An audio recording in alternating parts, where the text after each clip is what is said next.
سوال ہے، حالیہ دنوں میں بریلوی مکتبہ فکر کی ایک تبلیغی تحریک نے اپنے نجی چینل کے پلیٹ فارم سے خوب نعرہ بازی کروائی ہے، اور نعرہ کیا تھا؟ بے گناہ بے خطا معاویہ معاویہ رضی اللہ تعالیٰ عنہ۔ اس حوالے سے سنی شیعہ حلقوں میں شدید تشویش پائی جاتی ہے اور دونوں طرف سے غم و غصے کا اظہار ہو رہا ہے۔ علی بھائی پلیز، آپ چونکہ فرقہ واریت کے خلاف علمی جہاد کر رہے ہیں، لہٰذا اس حوالے سے بھی امت کی رہنمائی کریں، کیونکہ آپ سنی شیعہ اختلافات سے بالا تر ہو کر حق اور سچ بات کرتے ہیں۔ جزاک اللہ خیرا۔ یہ میرے بھائیوں سوال تھا، اور یہ جس کلپ کی طرف اور نجی چینل کی طرف اور جس تحریک کی طرف اشارہ ہے وہ آپ سب کو پتہ ہے۔ اب چونکہ ہماری اکیڈمی کی اسٹریٹجی اس اعتبار سے چینج ہوئی ہے کہ ہم یعنی اسپیسیفکلی کسی کا نام نہیں لیتے، لیکن وہ چونکہ اتنا اوپن سیکرٹ ہوتا ہے کہ وہ پبلک کو پتہ چل جاتا ہے۔ اور یہ کلپ میں نے بھی دیکھا ہے، اور مجھے تو یہ حالیہ دنوں میں اس قسم کے جو کلپس پبلک کے سامنے آ رہے ہیں، اس سے تو مجھے ایک انٹرنیشنل سازش کی بو آتی ہے، یعنی پاکستان کے امن کو تباہ کرنے کے لیے اور سنی شیعہ کنفلکٹ کو ہوا دینے کے لیے شاید بھول پن میں اس طرح کے لوگ استعمال ہوتے ہیں، بدنیتی کے ساتھ نہیں، بھول پن میں۔ ان بیچاروں کو خود نہیں پتہ ہوتا کہ وہ کس کاز کے لیے یوز ہو رہے ہیں، وہ اپنی طرف سے بڑے اخلاص کے ساتھ ایک کام کر رہے ہوتے ہیں، لیکن اس کا رزلٹ کیا نکل رہا ہوتا ہے؟ وہ اتنا ڈینجرس رزلٹ نکلتا ہے کہ پھر گلی گلی فسادات شروع ہو جاتے ہیں، وَلِعَاذُ بِاللَّهِ تعالی۔ اور یہ میں نے نعرے یعنی دیکھے خود جو ہے وہ بے گناہ بے خطا معاویہ معاویہ رضی اللہ تعالیٰ عنہ، اور جو پھر کاؤنٹر نیریٹو، جب آپ اس طرح کا نیریٹو کھڑا کرتے ہیں پھر کاؤنٹر نیریٹو بھی بڑے سخت الفاظ کے اندر آتا ہے، تو وہ کمنٹس نیچے کمنٹس میں اسی قافیے کے اوپر ایک اور شعر بنا کے لوگوں نے لکھا ہوا، بے شرم بے حیا ڈیش ڈیش ڈیش ڈیش۔ تو میں تو وہ الفاظ نہیں بولنا چاہتا، یعنی انہوں نے لکھا بے گناہ بے خطا معاویہ معاویہ، تو جواب میں کمنٹس میں لکھا ہوا بے شرم بے حیا ڈیش ڈیش ڈیش ڈیش۔ تو یہ دونوں طرف سے بالکل غیر علمی اپروچ ہے، اور امام کائنات سید الاولین والآخرین شفیع المذنبین رحمۃ للعالمین سیدنا و مولانا امام اعظم محمد رسول اللہ صلی اللہ علیہ وآلہ وسلم کی تعلیمات کے بالکل منافی ہے۔ اس حوالے سے انشاءاللہ تعالی میں فرقہ واریت کی لعنت سے بالا تر ہو کر روزے کی حالت میں، آج ماشاءاللہ رمضان شریف کا آخری عشرہ 25واں روزہ ہے، 1439 ہجری بمطابق 10 جون 2018، بالکل انصاف کے ساتھ فرقہ واریت کی لعنت سے بالا تر ہو کر اور اپنی گفتگو میں پورے پازیٹیولی احتیاط کے ساتھ گفتگو کروں گا، تاکہ دونوں حلقوں تک ہماری آواز جو ہے وہ پازیٹیولی پہنچ جائے، اصلاح کا دروازہ بند نہ ہو۔ چونکہ یہ ایک اسپیشل سوال تھا، ویسے آپ نے دیکھا ہے کہ میں 5 6 6 7 8 8 گھنٹے کی نشست میں فی البدی کوسچنز کو ایڈریس کرتا ہوں۔ ظاہر ہے کہ میں روزانہ سینکڑوں ای میلز کو ڈیل کر رہا ہوتا ہوں، تو میرے لیے ایک یوزول یہ ہو جاتا ہے ایشو، لیکن چونکہ یہ ایک اسپیسیفک ٹاپک تھا اور باقاعدہ علماء کی طرف سے مجھ پہ پریشر تھا کہ میں ان کی جو ہے وہ حکم کے اوپر عمل کرتے ہوئے اس کا جواب ریکارڈ کرواؤں، تو میں نے 2 دن لگا کے اسے ایک مینیجیبل فارم میں لکھا ہے، تاکہ تھوڑے سے وقت میں میں اپنی پوری جو گفتگو ہے اس کو کور کر سکوں اور اپنا مدعا پبلک کے سامنے اور علماء کے سامنے رکھ سکوں۔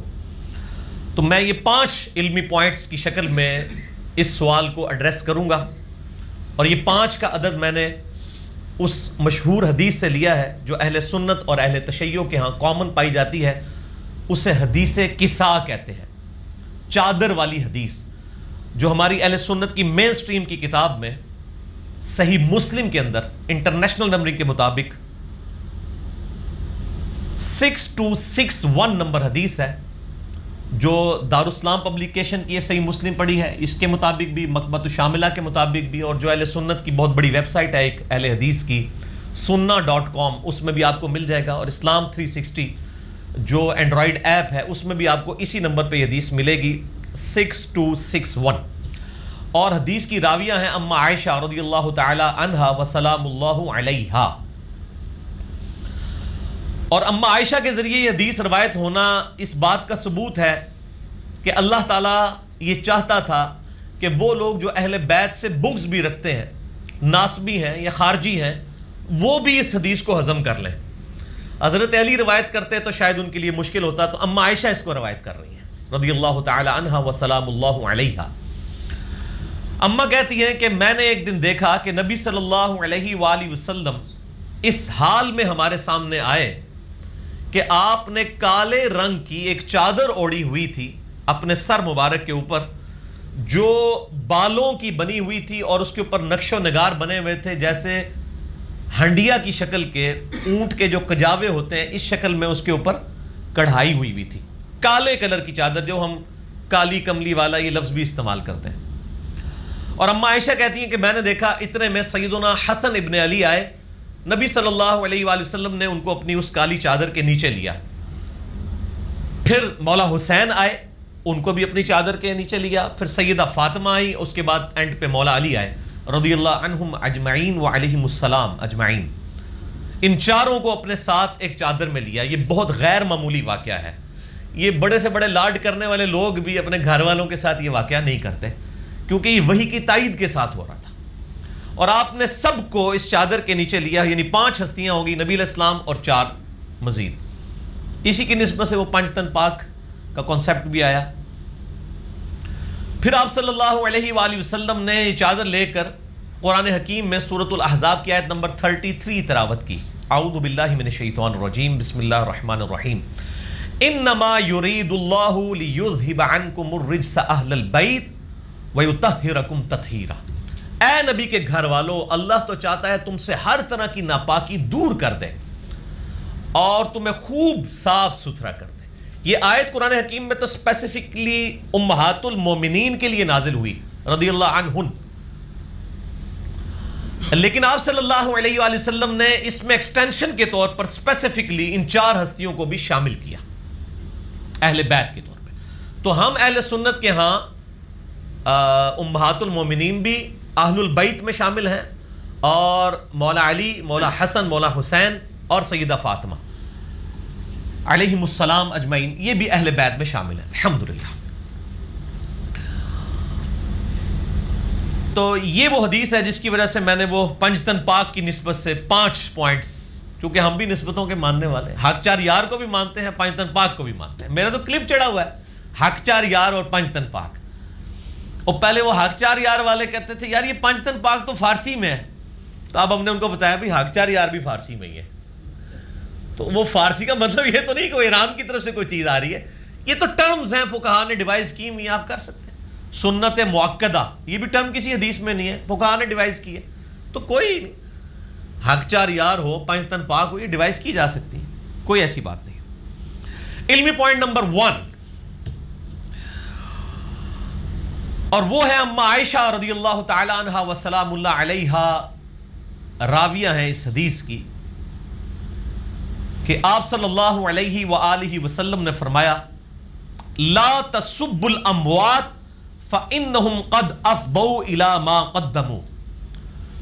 مردوں کو گالی مت دو، بے شک وہ اپنے انجام کو پہنچ چکے ہیں جو کچھ انہوں نے آگے بھیجا تھا. اگر وہ نیک مردے ہیں تو اپنے نیک اعمال کو پا چکے، اور اگر انہوں نے برائی کی ہے تو برے اعمال کو پہنچ چکے ہیں. اللہ تعالیٰ ان کے درمیان ان کے لیے جو فیصلہ فرمانا ہے وہ کروائے گا. تم مردوں کو گالی مت دو، یعنی مردوں کو گالی نہیں دینی. کسی مرے ہوئے شخص کی کوئی غلطی ہائی لائٹ ہو جائے یہ الگ چیز ہے، وہ قرآن نے خود بھی کی ہے.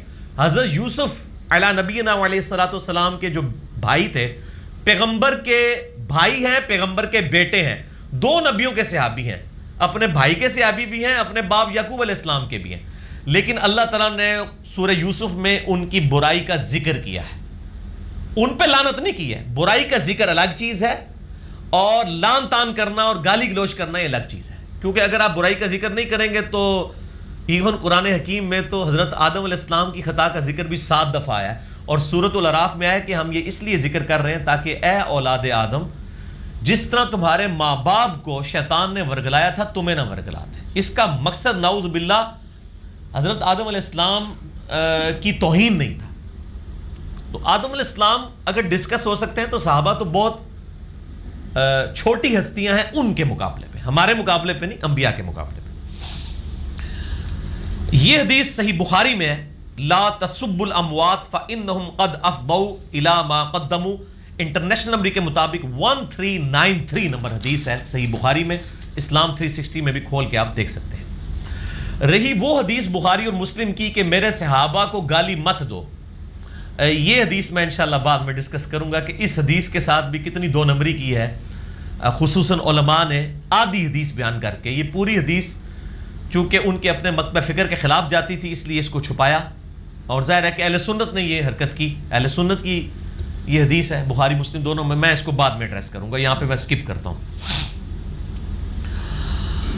بھائیو اس میں شک نہیں ہے کہ کسی بھی شخص کو حضرت معاویہ ابن ابی سفیان رضی اللہ تعالی عنہما سے علمی اختلاف ہو سکتا ہے, لیکن اس کی بنیاد کے اوپر ان پر لعنت کرنا یا گالی گلوچ کرنا اس کی شریعت نے قطعاً ہمیں اجازت نہیں دی. بلکہ اللہ تعالیٰ نے تو یہاں تک ارشاد فرمایا قرآن حکیم میں کہ جو اہل ایمان ہیں وہ اپنے سے پہلے وہ گزرے ہوئے لوگوں کے لیے دعا کرتے ہیں, ربنا اغفر لنا ولاخواننا الذین سبقونا بالایمان, کہ اے اللہ ہم سے پہلے جو ایمان کی حالت میں دنیا سے لوگ چلے گئے ان کی بھی مغفرت فرما, ہمارے بھائیوں کی, اور ہمارے دل میں ان کے لیے کوئی میل نہ رکھ, کوئی میل نہ رکھ ان کے بارے میں. وہ ظاہر ہے کہ یہ جس کو کہتے ہیں کہ ایک خاص حد تک ہی اس کو کنٹرول کیا جا سکتا ہے. اس کائنات میں سب سے پرفیکٹ ایمان کس کا ہے؟ آپ صلی اللہ علیہ وآلہ وسلم کا. لیکن آپ صلی اللہ علیہ وآلہ وسلم کی بھی اپنی حالت کیا ہے؟ صحیح بخاری میں حدیث ہے انٹرنیشنل نمبر کے مطابق 4072 قتل حمزہ والے چیپٹر میں. آپ کو پتا ہے کہ وحشی نے قتل کیا تھا حمزہ بن عبد المطلب کو, سیدنا حمزہ کو رضی اللہ تعالی عنہ وعلیہ السلام. فتح مکہ کے موقع پر وحشی پیش ہو گیا. صحیح بخاری 4072 نمبر حدیث ہے. آپ نے فرمایا تو وحشی ہے؟ کہا یا رسول اللہ حمزہ کا قاتل. یا رسول اللہ تیرا ایمان قبول ہے, لیکن کیا تو ایسا کر سکتا ہے کہ مجھے اپنی شکل نہیں دکھانی؟ کون شخص کہہ رہا ہے؟ حریص علیکم بالمؤمنین رؤوف الرحیم, جو مومنین کی جانوں پہ بڑھ کر ان پر حق رکھتے ہیں اور ان سے بڑھ کر ان کے لیے حریص ہیں. لیکن ان کے جذبات کیا ہیں؟ حضرت حمزہ کے لیے جو حضور کے چچا بھی تھے اور دو شریک بھائی بھی تھے, کہ ایک شخص صحابی ہو چکا ہے, کلمہ پڑھ چکا ہے, لیکن کہا ہے کہ وحشی مجھے اپنی شکل نہیں دکھانی. اب کوئی کہے گا کہ نبی علیہ السلام کے دل میں بغض وحشی تھا, لہٰذا ہم بھی ابھی جو مستقبل میں گفتگو کریں گے تو ہمارے بارے میں بھی کوئی بدگمانی نہ کرے کہ ہمارے دل میں کوئی بغض معاویہ ہے. میں پہلے ہی تو کنوں یہ گلاں کٹ دیا کہ اگر نبی علیہ السلام فرما رہے ہیں نا کہ وحشی مجھے اپنی شکل نہ دکھا, وحشی قاتل حمزہ تھا, تو جو خاندان یعنی آل امیہ نبی علیہ السلام کی پوری نسل کے قتل ہونے کا سبب بنا ہے. آپ مجھے بتائیں کسی شخص کو اپنے چچا سے زیادہ محبت ہوتی ہے یا اپنے بچوں سے؟ تو سیدنا حسن و حسین تو حضور کے بچے ہیں. ان دونوں کی شہادت کا سبب جو خاندان بنا, ان کے بارے میں نبی علیہ السلام کے جذبات کیا ہوں گے؟ یہ تو 61 ہجری کے بعد نبی علیہ السلام اگر دنیا میں تشریف لے آتے تو پھر لوگوں کو پتہ چلتا. خیر خواب میں آئے ہیں اور بڑے بڑے اشارے کیے ہیں, وہ بڑے ٹاپکس ہیں, میں حدیث بیان کروں, میں نے ریسرچ پیپر ہے اس کے اوپر, میں انشاءاللہ تعارف کروا دوں گا. تو فی الوقت میں اس کو تمہیدی گفتگو کے اوپر علمی پوائنٹ نمبر 1 میں یہیں پہ چھوڑتا ہوں. تو علمی اختلاف ہو سکتا ہے لیکن گالی گلوچ نہ کیا جائے. اس حوالے سے میں اہل سنت اور اہل تشیع دونوں کی جانب سے ان کی کتابوں سے ایک ایک ریفرنس صرف کوٹ کروں گا کہ خود مولا علی رضی اللہ تعالیٰ عنہ علیہ السلام نے معاویہ ابن ابی سفیان کے اوپر لعنت کرنے سے اور گالی گلوچ کرنے سے منع فرمایا ہے. اگرچہ انہوں نے خلیفہ راشد کے خلاف بغاوت کی اور ایک بہت کریٹیکل ایشو تھا یہ، لیکن خود مولا علی نے کہا کہ صرف اس کی غلطی ہائی لائٹ کرو، اس کے اوپر لعنت مت کرو۔ تو یہ میں 2 ریفرنسز دکھاؤں گا، پہلا ریفرنس اہل سنت کا اور دوسرا اہل تشیع کا HD کیمرے کے اندر، تاکہ دونوں کی پبلک اور علماء کو سچائی پتہ چلے جو ان کی اپنے علماء نے صدیوں سے ان سے چھپا کے رکھی ہوئی ہے۔ اس کی وجہ سے ایکسٹریم رویے پبلک کے اندر آ گئے۔ یہ پہلی کتاب ہے المستدرک للحاکم، آلموسٹ 8803 احادیث ایگزیکٹلی اس میں موجود ہے۔ المستدرک للحاکم جو ہے یہ 5ویں صدی ہجری کے اندر امام طبرانی کے شاگرد ہیں امام حاکم نشاپوری المتوفا 405 ہجری، انہوں نے یہ جمع کی، بخاری مسلم کی شرط کے اوپر انہوں نے احادیث جمع کی، اس کے اوپر تحکیم امام ذہبی نے بھی لگائی، اسی لیے کہا جاتا ہے المستدرک علی الصحیحین، بخاری اور مسلم کی چھوٹی ہوئی حدیثیں اس کے اندر جمع کی گئی ہیں۔ اس میں مولا علی علیہ السلام کا ایک خطبہ ہے، اور آپ حیران ہوں گے یہ خطبہ مستدرک میں بھی ہے، سیم خطبہ نہج البلاغہ کے اندر بھی موجود ہے۔ یہ ان کو دکھائیں جی، میں نے انڈر لائن کیا ہے، انٹرنیشنل نمبر کے مطابق 8658، یہ بریلویوں کا ترجمہ ہی ہے، میں آپ کو دکھانے لگا ہوں المستدرک للحاکم کا۔ مولا علی علیہ السلام کا پوائنٹ آف ویو کیا ہے اہل شام، اہل صفین اور معاویہ ابن ابی سفیان رضی اللہ تعالیٰ عنہ کی پارٹی اور ان کے بارے میں، کہ ان کے ساتھ آپ نے اختلاف کو کس نوعیت تک ڈسکس کرنا ہے، اس سے آگے نہیں بڑھنا۔ یہ HD کیمرے میں آئے گا انشاءاللہ تعالیٰ، علماء کے لیے بھی اور عوام الناس کے لیے بھی فائدے کا سبب بن جائے گا انشاءاللہ۔ مولا علی کیا کہتے ہیں؟ فلا تسبوا اہل الشام، اہل شام کو یعنی حضرت معاویہ رضی اللہ تعالیٰ عنہ کی پارٹی کو، امیر شام اور ان کے ماننے والوں کو مت گالی دو، وَسَبُّوا ظَلَمَتَهُمْ، اور صرف ان کی برائی کو برا کہو۔ یہ جو ترجمہ ادھر کیا ہوا ہے میں وہ پڑھ رہا ہوں، اس کا جو صحیح ترجمہ ہے وہ نہ آپ سن سکتے ہیں اور نہ میں سن سکتا ہوں، اس لیے میں وہی ترجمہ جو اس میں لکھا ہوا ہے کہ اہل شام کو گالی مت دو، ان کی برائی کو برا کہو۔ یہ تو تھا اہل سنت کا حوالہ۔ اب آ جائے یہ مولا علی کے خطبات کا مجموعہ، شیعہ کی سب سے مشہور کتاب ہے نہج البلاغہ۔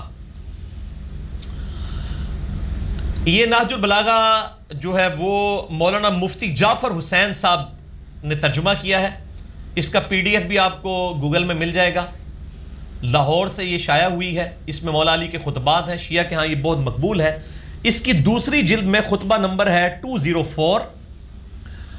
مولا علی نے کچھ ساتھیوں کو دیکھا کہ صفین کے مقام پہ وہ اہل شام پہ لعنت کر رہے ہیں، تو مولا علی نے ان کو روک دیا۔ یہ سنیوں کی کتاب نہیں ہے، یہ شیعہ کی کتاب ہے، ان کے لیے بھی اب لمحہ فکریہ ہے یہ والا خطبہ جی، کہ مولا علی نے کیا فرمایا ہے کہ اہل شام کے ساتھ آپ کی ڈیلنگ کیسی ہونی چاہیے، ان سے علمی اختلاف کریں، گالی گلوچ کی اجازت نہیں دی مولا علی نے۔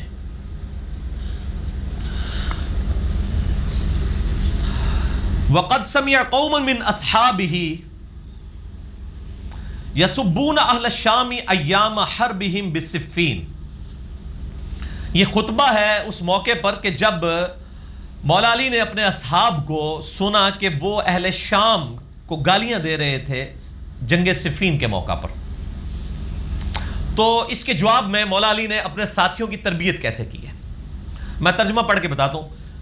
مولا علی نے کہا میں تمہارے لیے اس چیز کو پسند نہیں کرتا کہ تم گالیاں دینے لگو، اگر تم ان کے کرتوت کھولو اور ان کے صحیح حالات پیش کرو تو یہ ٹھکانے کی بات ہے، وہ جو ہم کہتے ہیں علمی طریقے سے اپنا اختلاف ریکارڈ کروائیں، گالی گلوچ سے نہیں، اور عذر تمام کرنے کا صحیح طریقہ کار یہی ہوگا، تم گالم گلوچ کی بجائے یہ کہو کہ خدایا ہمارا بھی خون محفوظ رکھ اور ان کا بھی، اور ہمارے اور ان کے درمیان اصلاح کی صورت پیدا فرما، اور انہیں گمراہی سے ہدایت کی طرف لا تاکہ حق سے بے خبر لوگ حق کو پہچان لیں اور گمراہی اور سرکشی کے شیدائی اس سے اپنا رخ موڑ لیں۔ یعنی علمی طریقے سے جو لوگ ٹریک سے ہٹ چکے ہیں اہل شام، ان کو حق کی طرف بلاؤ۔ تو یہ میں نے دونوں کے پوائنٹ آف ویو سامنے رکھ دیے ہیں، لہٰذا جن لوگوں نے بھی یعنی کاؤنٹر نیریٹو کرتے ہوئے حضرت معاویہ رضی اللہ تعالیٰ عنہ کے اوپر گالی گلوچ کیا ہے، ان کے لیے لمحہ فکریہ ہے کہ خود مولا علی کی وہ تعلیمات کے اوپر نہیں ہے. باقی جنہوں نے وہ حرکت کی ہے ان کی تو کلاس میں بعد میں لوں گا نا, پہلے تو میں اپنی سنیت جسٹیفائی کر لوں نا پبلک کے سامنے. وہ اگلے پوائنٹس آ رہے ہیں. علمی پوائنٹ نمبر 2, اب رہا یہ نعرہ کہ بے گناہ بے خطا معاویہ معاویہ رضی اللہ تعالیٰ عنہ, تو یہ میرے بھائیو اہل سنت کے بنیادی عقائد کے 100% خلاف ہے. اہل سنت کے ہاں سوائے انبیاء کرام علیہ السلام کے ہم کسی کے لیے بھی معصومیت کا عقیدہ کلیم نہیں کرتے, چاہے وہ بڑے سے بڑا صحابی ہو, بڑے سے بڑا محدث ہو, بڑے سے بڑا فقیہ ہو. معصوم صرف انبیاء کرام علیہ السلام ہے. اور یہ کوئی ایسی بات نہیں ہے کہ جو میں کو راکٹ سائنس ہے جو آپ کو سمجھاؤں گا, یہ ساروں کو پتہ ہے. امام مالک بن انس رحمہ اللہ تعالی المتوفى 179 ہجری کا قول تواتر کے ساتھ اہل سنت کے ائمہ نے نقل کیا کہ وہ قبر رسول صلی اللہ علیہ وآلہ وسلم کی طرف اشارہ کر کے کہتے تھے, اس صاحب قبر صلی اللہ علیہ وآلہ وسلم کے علاوہ اس روئے عرض پہ کوئی شخص ایسا نہیں ہے کہ جس کی ہر بات مقبول ہو اور کوئی بات مردود نہ ہو, سوائے نبی صلی اللہ علیہ وآلہ وسلم کے, اور ان کے علاوہ کوئی ایسا شخص نہیں اس روئے عرض پہ کہ جس سے اختلاف نہ ہو سکے سوائے آپ صلی اللہ علیہ وآلہ وسلم کے. تو یہ امام مالک کا قول ہے اور امت کا اجماعی عقیدہ ہے. تو اس کے تحت میرا پوائنٹ آف ویو یہ ہے کہ اصل نعرہ یہ ہونا چاہیے, بے گناہ بے خطا مصطفیٰ مصطفیٰ صلی اللہ علیہ وآلہ وسلم. فیکٹ ہے, اے ان نعرے لاؤ. اگر آپ کو اس نعرے سے بھی اختلاف ہے نا, اس کے نیچے بھی آپ یہ لکھ کے لگائیں, بجائے آپ یہ کرنے کے کہ بے شرم بے حیا ڈیش ڈیش ڈیش ڈیش یہ لکھنے کی بجائے نا آپ علمی طریقے سے پازیٹیو جواب دیں. جہاں پہ انہوں نے لکھا ہو نا کہ بے گناہ بے خطا معاویہ معاویہ رضی اللہ تعالیٰ عنہ, آپ نیچے لکھ دیں بے گناہ بے خطا مصطفیٰ مصطفیٰ. تو میرے مصطفیٰ صلی اللہ علیہ وآلہ وسلم کا نام آئے گا تو پھر باقی ساری ہستیاں تو ویسے ہی ان کی کوئی حیثیت ہی نہیں رہ جائے گی اس مقابلے پہ. تو میں آپ کو پازیٹیو انداز میں, آج میں غامدی والے سٹائل میں بات کر رہا ہوں. غامدی صاحب کا اثر تو میرے اوپر آہستہ آہستہ آ رہا ہے نا اس حوالے سے, جو ان کی پازیٹیو چیزیں, تو آپ پازیٹیولی اس کو ایڈریس کریں. اب چونکہ گفتگو حضرت معاویہ رضی اللہ تعالیٰ عنہ کے حوالے سے ہے, اور چونکہ ان کے بارے میں بے گناہی لوگوں نے کلیم کی ہے, بے خطائی کلیم کی ہے, اور اس حد تک ان کو بڑھایا ہے کہ مولا علی کے مقابلے پر لے آئے. ویسے کہتے ہیں کہ جی کروڑوں معاویہ ہوں تو مولا علی کے برابر نہیں. خود احمد بریلوی صاحب نے بھی بات لکھی ہے, لیکن انہی کے نام کے اوپر لوگ جو ہے وہ اس طرح کی چیزیں پروپیگیٹ کر رہے ہیں کہ وہ انتہائی افسوسناک ہے.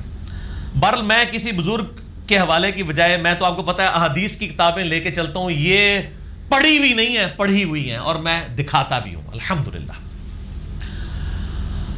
تو اس حوالے سے میں بخاری اور مسلم سے صرف 3 مثالیں پیش کروں گا. ویسے تو یہ ٹاپک آپ کو پتہ ہے میری ایکسپرٹیز ہے اس ٹاپک کے اندر, میں گھنٹوں فی البدی بول سکتا ہوں. اور اسی والے سے جو حسینی فکر والے علماء ہیں نا مجھ سے بڑی محبت کرتے ہیں, خصوصاً یعنی بریلوی مکتبہ فکر میں مفتی حنیف قریشی صاحب مجھ سے بڑی محبت فرماتے ہیں, اور میرے معاملات میں وہ بعض اوقات میں ان کے بارے میں کوئی بات بھی کروں تو کہتے ہیں یار علی کو چھوڑ دو یار, علی جو ہے نا وہ اہل بیت کا بڑا وکیل ہے. اچھا, اس طرح دیوبند میں مولانا طارق جمیل صاحب 2-3 دفعہ انہوں نے پیغام بھی بھجوایا, سلام بھی بھجوایا, وہ بھی بڑی محبت کرتے ہیں. اور انہی وجہ سے, کیونکہ انہوں نے بھی جس طریقے سے اہل بیت کی محبت, میں تو اکثر ان کے بارے میں بولتا ہوں کہ وہ تو آل امیہ میں عمر بن عبدالعزیز ہے. اب یہ جملہ صرف علماء کے لیے, میں اس کو ایلیبریٹ نہیں کروں گا کہ اس کا مطلب کیا ہے, وہ پتہ چل جائے گا. تو اس طرح کے جو لوگ ہیں وہ بڑی محبت کرتے ہیں, اور ان کی بڑی تائید مجھے اس حوالے سے حاصل ہوتی ہے. اور یہ میں آپ کو اہل سنت کی بات کر رہا ہوں, یعنی میں شیعہ علماء کی بات نہیں کر رہا ہوں.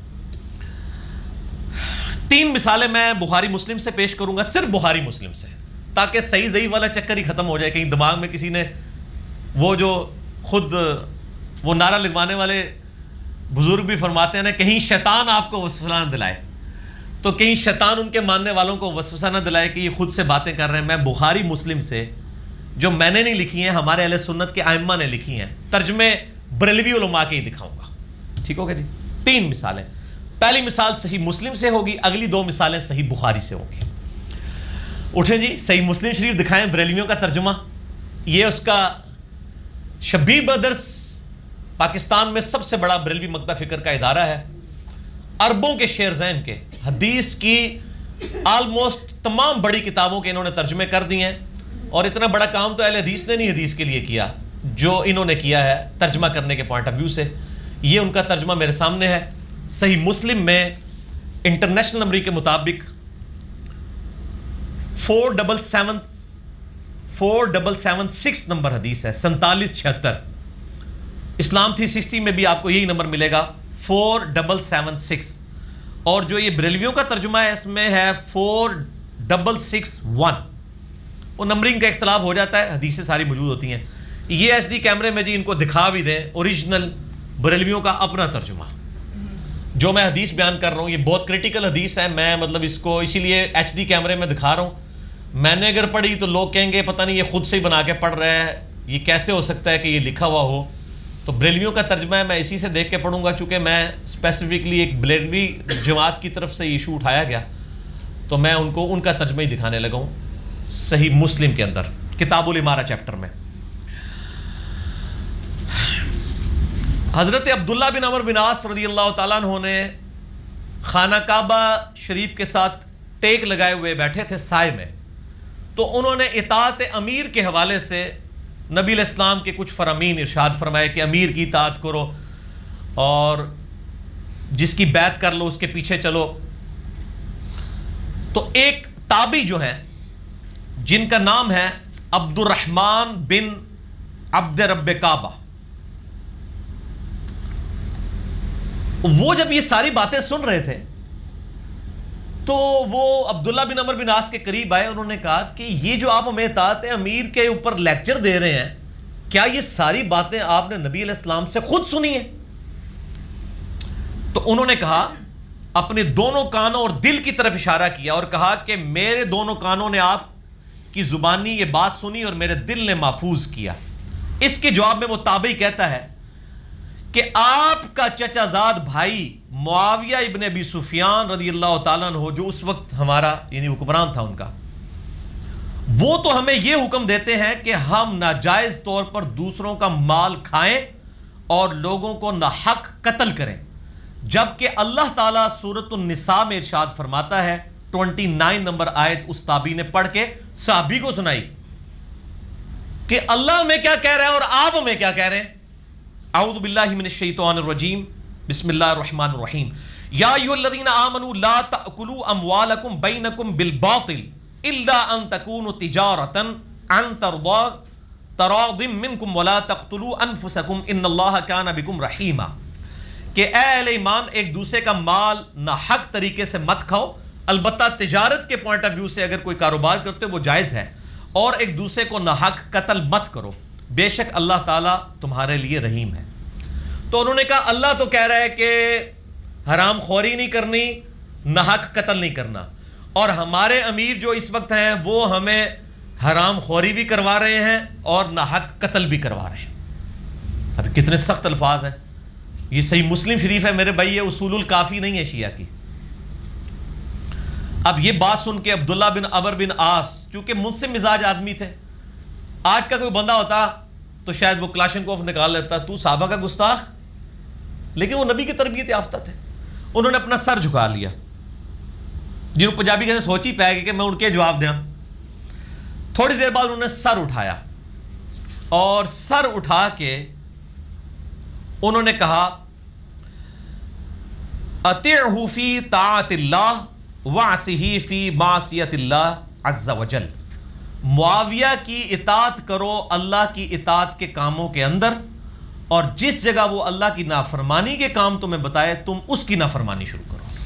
بالکل سمپل بات ہے، جو بخاری مسلم میں حدیث ہے مولا علی علیہ السلام سے کہ نبی صلی اللہ علیہ وآلہ وسلم نے فرمایا کہ مخلوق کی اطاعت جو ہے وہ خالق کی اطاعت کے اندر اندر ہے، خالق کی معصیت کے اندر مخلوق کی کوئی اطاعت نہیں ہے۔ یہ پہلی مثال تھی میرے بھائیوں۔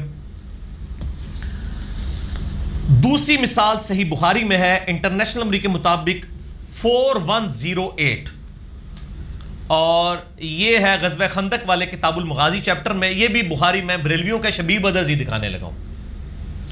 یہ فرنٹ پیج ہے بخاری شریف کا.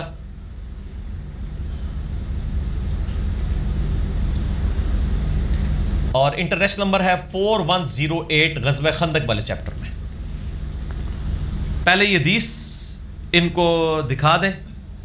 یہ انڈر لائن کیا ہوا یہ والا صفحے کا آخری اور اگلے صفحے کا بھی کچھ حصہ آئے گا اس میں. یہ ان کو کور کرتے ہیں. یہ چونکہ بخاری شریف جو ہے وہ کنٹینیوس نمبرنگ کے اوپر نہیں ہے, ہر جلد میں نئے نمبر شروع ہوتے ہیں, لہٰذا نمبر اس کا کافی ڈفرنس ہے. انٹرنیشنل نمبر تو ہے 4108 لیکن اس میں نمبر آ رہا ہے 1283 کیونکہ پہلی جلد جو ہے وہ اس میں آلموسٹ 3000 حدیثیں ہیں, پھر اگلی جلد 1 سے شروع ہوئی ہے. اس کے اگلے الفاظ بھی جو تھے نا وہ بھی میں نے انڈر لائن کیے ہیں, یہ بھی ان کو کیمرے میں دکھا لیں. یہ والا اس والے پیج کے اوپر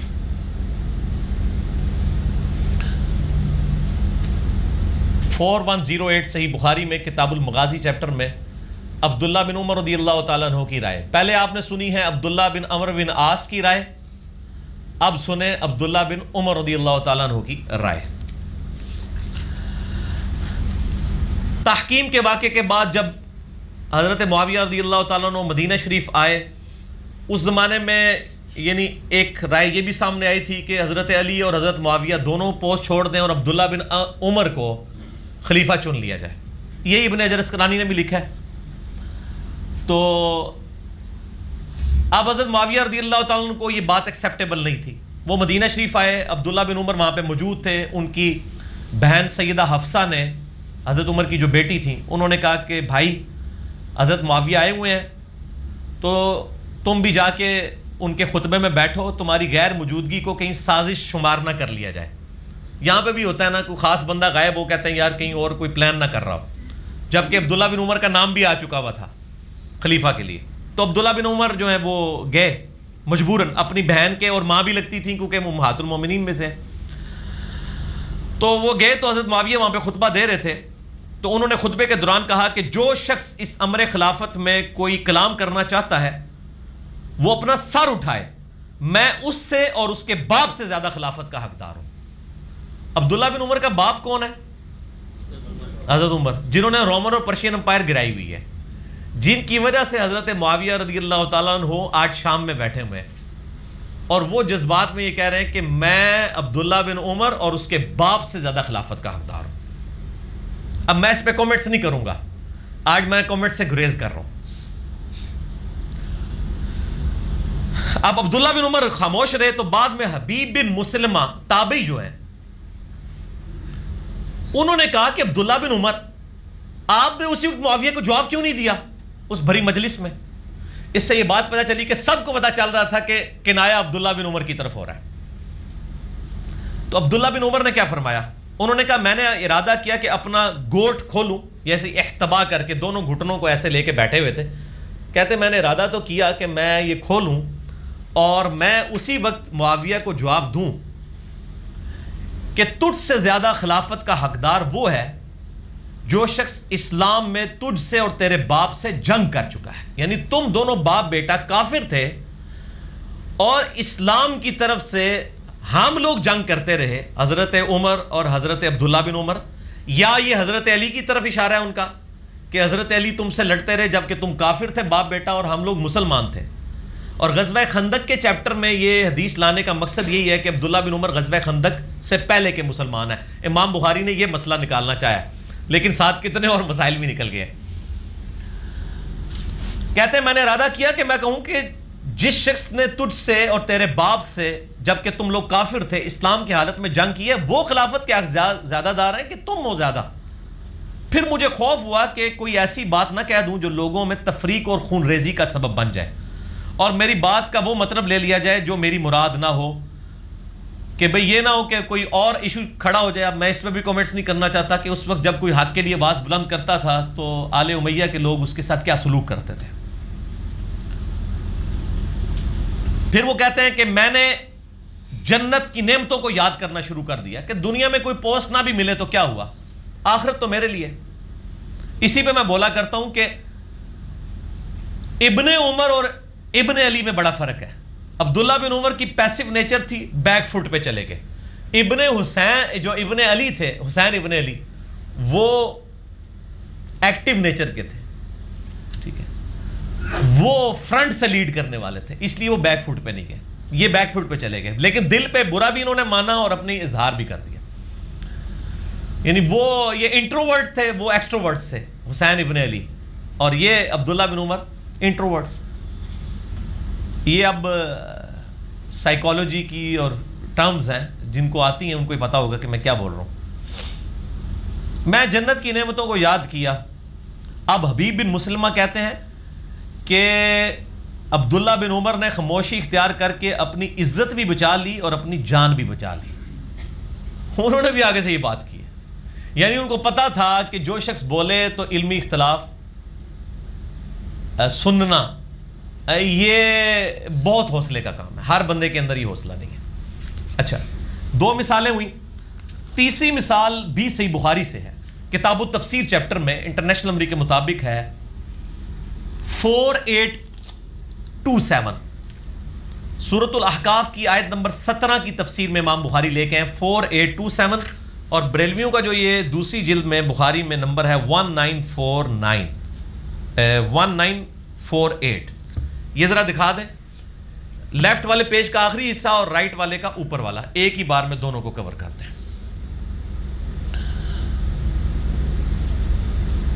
یہ صحیح بخاری انٹرنیشنل نمبر کے مطابق 4827، اسلام 360 میں بھی آپ کو مل جائے گی انشاءاللہ. میرے ریسرچ پیپر میں یہ ساری حدیثیں موجود ہیں.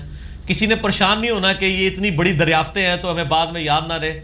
تو انہوں سارے انشاءاللہ جتنے بھی ادھر 70-80 کے قریب لوگ بیٹھے ہوئے ہیں ان کو ہارڈ کاپی اس کی مل جائے گی. ریسرچ پیپر کا میں تعارف بعد میں کرواتا ہوں، اور پوری دنیا میں سافٹ کاپی جاتی ہے، ہارڈ کاپی فری. اس حدیث میں آتا ہے کہ مروان بن حکم کو حضرت معاویہ رضی اللہ تعالیٰ عنہ نے جب حجاز کا، مکہ مدینے کا گورنر بنا کے بھیجا تو اس کی ڈیوٹی لگائی کہ وہ حضرت معاویہ کے بیٹے یزید کے لیے لوگوں کی بیعت لیں ان کی اپنی زندگی میں. یہاں پبلک کو جھوٹ بتایا گیا کہ نہیں وہ تو خود بخود ہی بن گیا تھا. تو مروان جو مکہ مدینے کا گورنر تھا اس نے خطبہ دیا، اور خطبے کے دوران اس نے یزید بن معاویہ کا ذکر کرنا شروع کیا تاکہ اس کے باپ کے بعد اس کی بیعت کی جائے. اب سامنے صحابہ بیٹھے ہوئے تھے. یہاں پہ بھی آپ کو پتا نا حکمرانوں کے جو یعنی آگے لوگ ہوتے ہیں وہ کہتے ہیں جی وہ ہمارے لیڈر نے سوچا ہے کہ امت کے وسیع تر مفاد میں یہ کام کر دیا جائے. تو مروان نے بھی کہا کہ امیر المومنین معاویہ ابن ابی سفیان رضی اللہ تعالیٰ عنہ کو اللہ تعالیٰ نے یہ بات سجھائی ہے، وہ امت کے وسیع تر مفاد میں چاہتے ہیں کہ وہ اپنے بیٹے کو اپنے بعد نامزد کر دیں. اور ساتھ ایک جملہ بولا جو بخاری میں نہیں ہے لیکن باقی حدیث کی کتابوں میں ہے. وہ جملہ یہ بولا جیسا کہ ابو بکر نے بھی تو عمر کو بنایا تھا. اب عمر کوئی بیٹا تھا ابو بکر کا؟ ابو بکر کے تو بیٹے جوان تھے، محمد بن ابی بکر، عبد الرحمن بن ابی بکر. عمر کے بیٹے جوان تھے، انہوں نے اپنے بیٹوں کو نہیں بنایا. اب سامنے حضرت ابو بکر کا بیٹا بیٹھا ہوا تھا، سیدہ عائشہ کا بھائی عبد الرحمن بن ابی بکر. حضرت عبد الرحمن بن ابی بکر نے مروان کی جب یہ بات سنی تو کچھ کہا. امام بخاری نے وہ الفاظ نہیں نقل کیے کہ کیا کہا، لیکن گل کوئی چوبے والی کیتی ہے، ایسی کیتی ہے جیڑی وہ کہنے چوب گئی اگلے بندے نو. لیکن وہ بات باقی حدیث کی کتابوں میں آئی ہے، اور انہوں نے ترجمہ کرنے والے نے بڑی انصاف کیا، اس نے بریکٹ میں لکھ دیا کہ وہ بات کیا تھی. یعنی اپنے لڑکوں کو جانشین کرنا تو کیسر و کسرا کی سنت ہے، نبی کا طریقہ نہیں ہے. یعنی یہ وہ رومن اور پرشین امپائر کے بادشاہوں کا طریقہ ہے کہ وہ اپنے بچوں کو اپنے بعد خلیفہ نامزد کرتے ہیں. نبی اور خلفاء کا یہ طریقہ نہیں جو تو کہہ رہا ہے کہ وہ امت کے وسیع تر مفاد میں کرنا چاہتے ہیں. سیدھی طرح کہو کہ تم لوگ کیسر و کسرا کی بدعت کو زندہ کرنا چاہتے ہو. اور یہ الفاظ جو ہے نا، یہ حدیث جو ہے صحیح بخاری کی 4827 تفسیر ابن کثیر میں موجود ہے، سورۃ الاحقاف کی آیت نمبر 17 میں 17 نمبر میں. فتح الباری میں ابن حجر اسقلانی نے یہ ساری باتیں نقل کی ہیں، جو سب سے بیسٹ شرح ہے صحیح بخاری کی. ابن حجر اسقلانی المتوفی 852 ہجری. المستدرک للحاکم میں موجود ہے، سنن نسائی الکبریٰ کے اندر موجود ہے. ساری کتابوں کے اندر یہ موجود ہے. 5B ریسرچ پیپر میں نے سارے کے طرق جمع کر دیے، سارے کے سارے وہ آپ پڑھ سکتے ہیں. بہرحال جب یہ بات کی تو مروان کو غصہ آیا، اس نے کہا پکڑو عبد الرحمن بن ابی بکر کو. عبد الرحمن بن ابی بکر ام المومنین سیدہ عائشہ کے گھر میں داخل ہوئے. وہ حجرے میں، یعنی وہ مسجد نبوی میں یہ خطبہ دے رہا تھا نا، تو وہ ساتھ ہی حجرہ ہے عائشہ تھا، اس میں داخل ہو گئے اپنے بہن کے حجرے میں اور اپنی جان بچا لی. تو مروان کو غصہ تھا، اس نے باہر سے کہا کہ اے ابو بکر کے بیٹے، تو وہی ہے نا جس کے بارے میں سورۃ الاحقاف کی آیت نمبر 17 نازل ہوئی ہے؟ نعوذ باللہ. کہ یہ شخص کہتا ہے اپنے ماں باپ کو کہ اف ہے تم پر کہ تم مجھے یہ کہتے ہو کہ مرنے کے بعد دوبارہ زندہ کیا جائے گا. یہ تو سب جھوٹی کہانیاں ہیں. سورۃ الاحقاف آیت نمبر 17 پڑھ کے حضرت ابو بکر کے بیٹے پہ لگا دی کہ تیرے بارے میں قرآن میں نازل ہوئی ہے کہ تو آخرت کا منکر ہے. نعوذ باللہ من ذالک. اب آپ کو پتہ چل گیا کہ صحابہ کے گستاخ کون ہیں؟ آل امیہ کے وفادار لوگ. اور ان کے لیے کوئی نہیں ہے کہ صحابی چاہے وہ علی ہو سامنے، چاہے ابو بکر ہو، چاہے عمر ہو، ساروں کی آپ توہین اس میں سن چکے ہیں ابھی تک. ٹھیک ہے، اسی لیے میں اہل سنت کو بھی کہتا ہوں کہ خدا کے لیے حق چار یار تک ہی رہو، تو اپنی عزت بھی بچاؤ گے، اپنا عقیدہ بھی بچا لو گے. حضرت عائشہ کو غصہ آیا، انہوں نے اندر سے کہا اسکت، خاموش ہو جا. ابو بکر کے گھر والوں کے بارے میں کوئی آیت نازل نہیں ہوئی سوائے میری برات جو سورہ نور میں نازل ہوئی تھی، جو تہمت لگی تھی. اور جو باقی کتابوں میں، المستدرک الحاکم میں، سنن نسائی الکبریٰ میں، فتح الباری میں، تفسیر ابن کثیر میں آگے الفاظ ہیں. اما عائشہ نے کہا کہ مروان، آل ابی بکر کے بارے میں تو کچھ نہیں نازل ہوا، لیکن تو اپنے باپ کی پشت میں تھا، حکم کی. جب نبی علیہ السلام نے کہا تھا حکم پر لعنت، اس کی اولاد پہ لعنت، تو اسی لعنت کا حصہ ہے، تجھ پہ تو اللہ کے نبی نے لعنت فرمائی تھی. یہ سارے کے سارے طرق میں نے جمع کیے ہیں. بلکہ آپ تفسیر ابن کثیر کھول لیں اور فتح الباری کھول لیں، 4827 نمبر حدیث فتح الباری میں دیکھ لیں انٹرنیشنل نمبر کے مطابق، صحیح بخاری کی. اور تفسیر ابن کثیر میں سورۃ الاحقاف 26ویں پارے کی پہلی سورت ہے، 17 نمبر آیت کھولیں، تفسیر ابن کثیر کھول دیں. یہ آپ کو دریافت نہیں کرنی پڑے گی. جس کے اوپر دل ٹھکتا ہے، بریلوی ہے، دیوبندی ہے، حدیث ہے، شیعہ ہے، اپنا اپنا ترجمہ پڑھ لیں. ٹھیک ہوگا جی؟ یہ میں نے آپ کو بریلوی ترجمہ دکھا دیا. علمی پوائنٹ نمبر 3 میرے بھائیوں، مولا علی علیہ السلام اور حضرت معاویہ ابن ابی سفیان رضی اللہ تعالیٰ عنہ کے درمیان ہونے والی جو جنگ ہے، جنگ صفین، یا اس کے علاوہ بھی جنگ جمل جو ہوئی سیدہ عائشہ، طلحہ و زبیر رضی اللہ عنہم اجمعین کے ساتھ، یا جنگ نہروان خوارج کے ساتھ، ان تینوں جنگوں میں اہل سنت اور اہل تشیع کا موقف کمبائنڈ ہے پوری امت کا کہ مولا علی خلیفہ برحق تھے. اپنی تمام جنگوں پہ وہ حق پر تھے.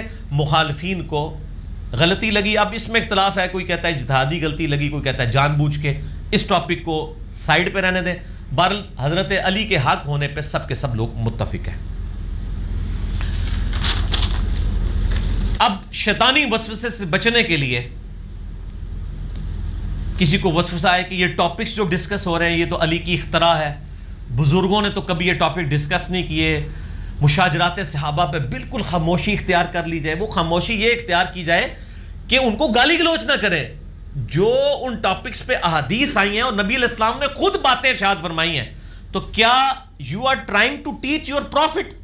کیا آپ نبی کو خاموش کروائیں گے کہ آپ نے آنے والے جنگوں کے بارے میں جو کچھ یہ کہا ہے آپ کو نہیں کہنا چاہیے تھا؟ نعوذ باللہ من ذالک. مسند احمد کے اندر، المصنف ابن ابی شیبہ میں اور کئی کتابوں میں حدیث ہے کہ میری اس بیوی کا کیا حال ہوگا جس پہ حوض کے کتے بھونکیں گے. سیدہ عائشہ پہ بھونکے، وہ رو پڑیں، واپس جانے کا ارادہ کیا. اب نبی علیہ السلام کو تو اما عائشہ کی عصمت کی ہم سے زیادہ قدر تھی، لیکن آپ نے تو سچائی بیان کی. یعنی میں تو کبھی اپنی بیوی کے بارے میں کوئی بات نہ کروں، اس کا کوئی نیگیٹو چیز ہائی لائٹ نہ کروں، لیکن نبی علیہ السلام کی پوسٹ جو ہے وہ صرف ایک خامند کی سی تو نہیں تھی، بلکہ ایک اللہ کے ریپریزنٹیٹو تھے. اور مستقبل کی خبریں، علامات النبوہ کی یہ خبریں ہیں. دلائل النبوہ امام بیہقی نے 3500 احادیث پہ پوری کتاب لکھی ہے، جس میں نبی علیہ السلام کو نبی ثابت کیا ہے اس بنیاد پہ کہ ان کی پروفیسیز اور مستقبل کی خبریں سچی ثابت ہوئی ہیں. اور میں اس پہ ایک جملہ بولتا ہوں جو آج تک کسی جگہ میں نے پڑھا نہیں ہے، کہ نبی علیہ السلام ایک جنگجو تھے یا پیغمبر تھے. اس میں فرق صرف یہی حدیثیں میں کر کے بتائیں گے. کیونکہ دنیا میں جب بھی کوئی جنگجو آتا ہے نا تو وہ غلبہ حاصل کرتا ہے، اس کی وفات کے بعد پھر معاملات تتر بتر ہو جاتے ہیں. اسکندر اعظم کو دیکھ لیں، چنگیز خان کو دیکھ لیں. تو کافر کہتے ہیں کہ تمہارا نبی بھی ایک جنگجو تھا. عرب کے لوگوں کو ایک جھنڈے کے نیچے جمع کر کے اس نے رومن اور پرشین امپائر الٹوا دی. اسی لیے دیکھو جب وہ چلے گئے پیچھے یہ بھی لڑنا شروع ہو گئے. لاجیکلی تو بات ان کی بڑی ساؤنڈ ہے. اس کا تدارک ہمارے پاس صرف یہ ہے کہ اسکندر اعظم جب گیا تھا نا تو وہ یہ نہیں بتا کے گیا تھا کہ میرے مرنے کے بعد یہ ہوگا اور یہ بندہ یہ کرے گا. چنگیز خان بھی نہیں بتا کے گیا. یہ چیز آپ کو ممتاز کرتی ہے آپ صلی اللہ علیہ وآلہ وسلم کو دنیا کے جنگجو بادشاہوں سے. آپ تو حسین کے بارے میں رو رہے ہیں. مسند احمد میں حدیث ہے کہ میرے اس بچے کو فرات کے کنارے شہید کر دیا جائے گا اور 50 سال بعد. اچھا اسی طریقے سے عمار ابن یاسر کو کہہ رہے ہیں کہ اس کو ایک باغی جماعت قتل کرے گی. اور کب؟ تقریباً 28-30 سال کے بعد. یہ تو ایک پورا ٹاپک ہے. امام بیہقی کی کتاب ہے المتوفا 458 ہجری جو امام حاکم نیشا پوری کے شاگرد ہیں. دلائل النبوہ اردو میں چھپ چکی ہے 6 جلدوں میں. وہ آپ پڑھ کے دیکھیں کہ نبی علیہ السلام کی نبوت کی خبریں کیسے پوری ہوئی. یہ آپ کو ممتاز کرتی ہے کہ آپ جنگجو نہیں تھے, اللہ کے پیغمبر تھے. اسی لیے آپ صلی اللہ علیہ وآلہ وسلم نے ٹائنیز ڈیٹیل تک اپنے بعد آنے والے واقعات, یعنی 1000 سال بعد تک کے واقعات جو اب ہم تو ہسٹری میں دیکھ سکتے ہیں, تاتاریوں کی جنگوں تک کا ذکر موجود ہے کہ کن لوگوں کے ساتھ مسلمانوں کی جنگیں ہوں گی. تو یہ فرق ہے میرے بھائیوں. تو یہ کوئی میری اختراع نہیں ہے بلکہ اسپیسیفکلی جنگ جمل صفین نہروان کے اوپر باقاعدہ محدثین نے باب باندھے ہیں. اور اہل سنت کی سب سے بڑی کتاب اس روئے عرض پہ حدیث اور آثار کی ہے المصنف ابن ابی شیبہ, جو امام بخاری امام مسلم کے استاد ہیں, اور مسلم شریف میں 1500 حدیثیں امام ابن ابی شیبہ سے ہیں. 20% آف صحیح مسلم جو ہے وہ امام ابن ابی شیبہ سے ہے. المتوفا 235 ہجری. تقریباً 39,000 احادیث اور آثار انہوں نے جمع کیے ہیں. 39,000. یہ اس کی آخری جلد ہے. یہ بھی اردو ترجمہ ہو کے مکتبہ رحمانیہ کی طرف سے آ چکا ہے. اس میں آپ کو بتاتا ہوں جنگ جمل صفین نہروان پہ پورے چیپٹر ہیں. اور یہ ہم نے چیپٹر اپنی ویب سائٹ پہ 5D ریسرچ پیپر کے نام سے 187 آثار چڑھا بھی دیے. یہ جی المصنف ابن ابی شیبہ, احادیث اور آثار کا اہل سنت کے پاس اس سے بڑا کوئی مجموعہ نہیں ہے. آلموسٹ 39,000 احادیث اور آثار کا مجموعہ ہے. اس کا آخری چیپٹر ہی ہے کتاب الجمل, جس میں 3 باب ہیں. پہلا سیدہ عائشہ طلحہ زبیر کے اس قافلے کے بارے میں, جمل کے بارے میں, دوسرا صفین کے بارے میں, اور تیسرا نہروان کے بارے میں. یہ ان کو دکھا دیں. 187 احادیث اور آثار انہوں نے جمع کیے ہیں کتاب الجمل چیپٹر میں. یہ ہم نے PDF اس کا بنا کے اپلوڈ کر دیا اپنی ویب سائٹ اہل سنت پاک.com پہ, ریسرچ پیپر نمبر 5B کے عنوان سے. ٹھیک ہے جی, تو وہ آپ پڑھ سکتے ہیں. یہ میں نے آپ کو اس لیے کلیئر کر دیا کہ تاکہ مشاجرات صحابہ پہ, صحابہ اکرام کے ان اختلافات پہ ہمارے محدثین نے باقاعدہ یعنی کتابیں لکھی ہیں, چیپٹرز بنائے ہیں. اب ہم آپ کو بھی اپنا ایک چیپٹر دکھاتے ہیں جو ہم نے بھی لکھا ہے الحمدللہ. یہ میرے بھائیوں, یہ آپ کو سب کو اینڈ پہ مل جائے گا انشاءاللہ تعالی. واقعہ کربلا کا حقیقی پس منظر 72 صحیح الاسناد احادیث کی روشنی میں, جس میں 200 روایتیں میں نے اہل سنت کی مین سٹریم کی کتابوں سے, زیادہ تر بخاری و مسلم سے جمع کی ہیں. شہادت عمر سے لے کر واقعہ کربلا تک, جنگ صفین نہروان, جنگ جمل کے اوپر, اور واقعہ کربلا کے حقیقی اسباب, اور شہادت عثمان کے بھی حقیقی اسباب. ایک تو وہ جعلی اسباب ہیں جی, ایک عبداللہ بن سبا تھا 10,000 صحابہ کی مت مار دی اس نے, نعوذ باللہ. نہیں, چند لوگوں کی غلطیوں کو چھپانے کے لیے یہ ایک فرضی کریکٹر گھڑا. عبداللہ بن سبا آیا تھا بعد میں, لیکن مولا علی نے اسے قتل کروایا. شہادت عثمان میں اس کا کوئی دخل نہیں ہے. وہ کچھ اور اسباب تھے جو بخاری مسلم میں آئے ہیں, وہ میں نے بیان کیے ہیں. ویسے آپ میرے یوٹیوب پہ بھی کلپ دیکھ لیں, رپلائی ٹو ڈاکٹر اسرار رحمہ اللہ تعالی آن اسباب آف شہادت عثمان, ایک یہ کلپ ہے. اور رپلائی ٹو ڈاکٹر اسرار رحمہ اللہ تعالی آن کیا حضرت معاویہ کے کاتب وحی تھے, میں نے بتایا تھے لیکن کچھ اور چیزیں بھی تھیں. اور تیسرا کلپ ہے رپلائی ٹو ڈاکٹر اسرار رحمہ اللہ تعالی آن ہز اسٹیٹمنٹ اباؤٹ حضرت معاویہ رضی اللہ تعالیٰ عنہ. یہ 3 ہے. رپلائی ٹو ڈاکٹر اسرار اور ساتھ میرا نام لکھیں, وہ کلپ کھل جائیں گے. یہ میرے بھائیوں سب سے پہلے میں نے عربی میں لکھا, اس کے بعد اردو ترجمہ ہوا, پھر ہندی ترجمہ ہوا, پھر انگلش ترجمہ ہوا, اور انشاءاللہ تعالی فارسی ترجمہ بھی آلموسٹ ہو چکا ہے, وہ بھی آ جائے گا مارکیٹ میں. اور بنگالی اور پشتو کے اوپر بھی کام شروع ہو گیا ہے. ویسے تو عربی لکھ دیا تو علماء کے لیے تو عربی کافی ہونی چاہیے، لیکن ایڈی مشکل عربی ہے، وہ کہتے ہیں ترجمہ لے دو، کیونکہ حدیثوں کی عربی ذرا مشکل ہوتی ہے ایز کمپیئر ٹو قرآن عربی کے۔ بہرحال یہ آپ مفت ڈاؤن لوڈ کر سکتے ہیں جی، ہماری ویب سائٹ ahlsunnatpak.com پہ 5B ریسرچ پیپر ہے۔ واٹس ایپ کے ہمارے جو بھائیوں کے نمبرز دیے ہیں ان سے PDF فری منگوا سکتے ہیں۔ ہارڈ کاپی یہ لاکھوں روپے کی مفت پورے ملک کے اندر تقسیم ہوتی ہے، یہاں پہ بھی جتنے 70-80 لوگ ہیں ان کو بھی ملے گی، بعد میں بھی، اور جو لوگ کیمرے پہ یہ دیکھ رہے ہیں ویڈیو ماشاءاللہ لاکھوں لوگوں تک یہ پہنچے گی، تو وہ ہمارے عثمان بھائی سے رابطہ کریں جو بیچارے پورا دن ڈاک لکھتے رہتے ہیں، اور فری ڈاک جاتی ہے ماشاءاللہ۔ میں نے آپ کو بتایا کہ اللہ کے فضل سے 1 لاکھ روپے سے زیادہ کی ڈاک ہماری مہینے کی الحمدللہ جا رہی ہے فریلی پورے ملک کے اندر، اور اللہ تعالیٰ یہ معاملات چلا رہا ہے۔ اللہ تعالیٰ ان لوگوں کو جزائے خیر دے جو اس حوالے سے یعنی ہمیں ہیلپ آؤٹ کرتے ہیں، جو لوگ جس طریقے سے کریں۔ ہر بندے نے اپنی ڈیوٹی بانٹی، میری ڈیوٹی ویڈیو ریکارڈ کروانا ہے، فرحان بھائی کی ڈیوٹی جو ہے وہ ویڈیو کی ریکارڈنگ ہے، ورنہ تو ان کو بھی ہمیں 5-6 ہزار روپیہ ریکارڈنگ کا دینا پڑ جائے، یہ اپلوڈنگ کرتے ہیں فرحان بھائی۔ اس طرح ہر بندوں نے اپنی ڈیوٹیز بانٹی ہوئی ہیں۔ تو عثمان بھائی کا نمبر انٹرنیشنل نمبر نوٹ کر لیں، +92 پاکستان کا کوڈ ہے، اور پاکستان سے کریں گے تو 0321، باہر سے کریں گے تو +92 321 321 59000162 0321 59000162، اور باہر سے کریں گے تو +92 321 59000162۔ واٹس ایپ یوز نہیں کرتے، ان کو ٹیکسٹ کریں، فون پہ رابطہ کریں، فری آپ کے گھر میں 5B کی کاپی انشاءاللہ تعالی پہنچ جائے گی۔ آج میں جتنی باتیں کروں گا یا کر چکا ہوں وہ سب کی سب اس کے اندر موجود ہیں، تو آپ کو اب ٹینشن نہیں لینی، بے فکری سے گفتگو سنیں کہ بھئی میں نوٹس بنا لوں، نوٹس بنانے کی ضرورت نہیں، نوٹس آلریڈی ہم نے بنائے ہوئے ہیں اس حوالے سے الحمدللہ۔ گھنٹوں گفتگو ہو سکتی ہے اس ٹاپک کے اوپر میرے بھائیوں۔ 3 احادیث میں جنگ صفین چونکہ ڈسکس ہو رہی ہے میں اس حوالے سے پیش کر دوں، ورنہ صفین پہ ہی میں 3 گھنٹے بول سکتا ہوں۔ اس پمفلٹ میں نے حدیثیں دکھائی ہیں، یہ لکھ دی ہوئی ہیں۔ پہلی حدیث جامعہ ترمذی میں 2676، سنن نبی داؤد میں 4607، سنن ابن ماجہ میں 42 ہے۔ ارباز بن ساریہ رضی اللہ تعالیٰ عنہ کہتے ہیں بڑی مشہور حدیث ہے کہ نبی علیہ السلام نے اپنی وفات سے کچھ دن پہلے ایک بڑا بلیغ خطبہ دیا، ہر آنکھ اشکبار تھی، گویا کہ آپ دنیا سے رخصت ہو رہے ہیں، اور آپ نے فرمایا میرے بعد جو زندہ رہے گا بہت اختلاف دیکھے گا، دیکھنا اس وقت علیکم بسنتی و سنت الخلفاء الراشدین المہدیین، میرے بعد میری سنت اور میرے ہدایت یافتہ خلفاء راشدین کی سنت کو لازم پکڑ لینا، دین میں بدعتوں سے بچنا اور اپنی داڑھوں سے میرے خلفاء راشدین اور میری سنت کو مضبوطی سے پکڑ لینا، گمراہیوں سے بچنا، ہر گمراہی جو ہے وہ دین میں ہر نیا کام گمراہی ہے، اور سنن نسائی میں آگے الفاظ موجود ہیں ہر گمراہی دوزخ میں لے جانے والی ہے۔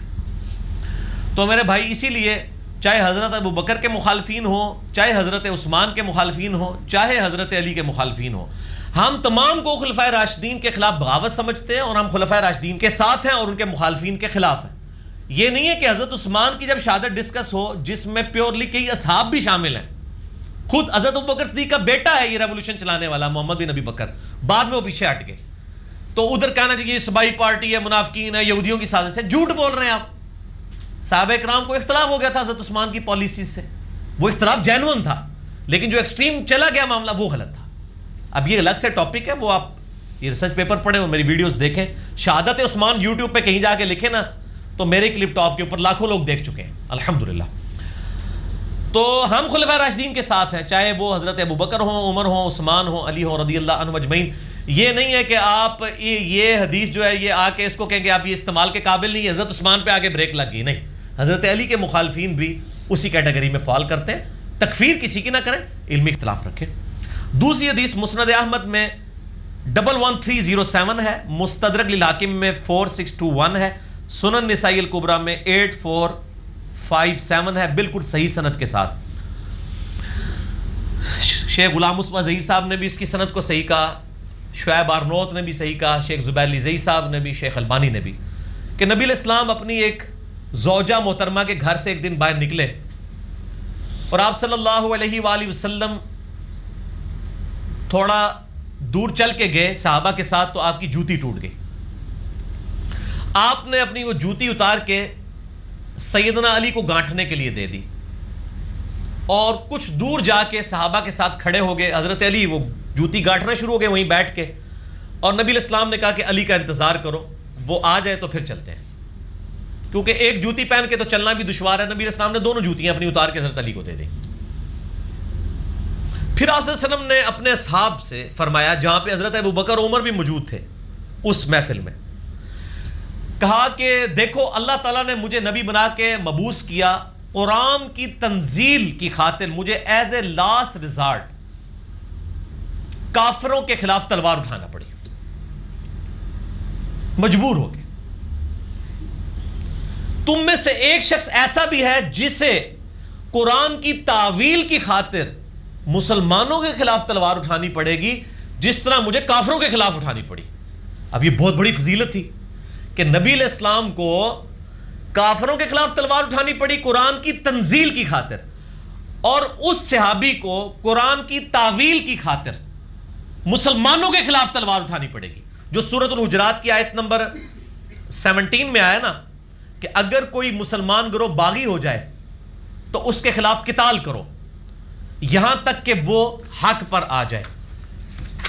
اس آیت کی پریکٹیکل تفسیر تم میں سے ایک شخص بننے جا رہا ہے۔ سورۃ الحجرات آیت نمبر 9 ہے، 17 نہیں ہے۔ تو حضرت ابوبکر نے کہا انا یا رسول اللہ، کیا وہ خوش نصیب میں ہوں؟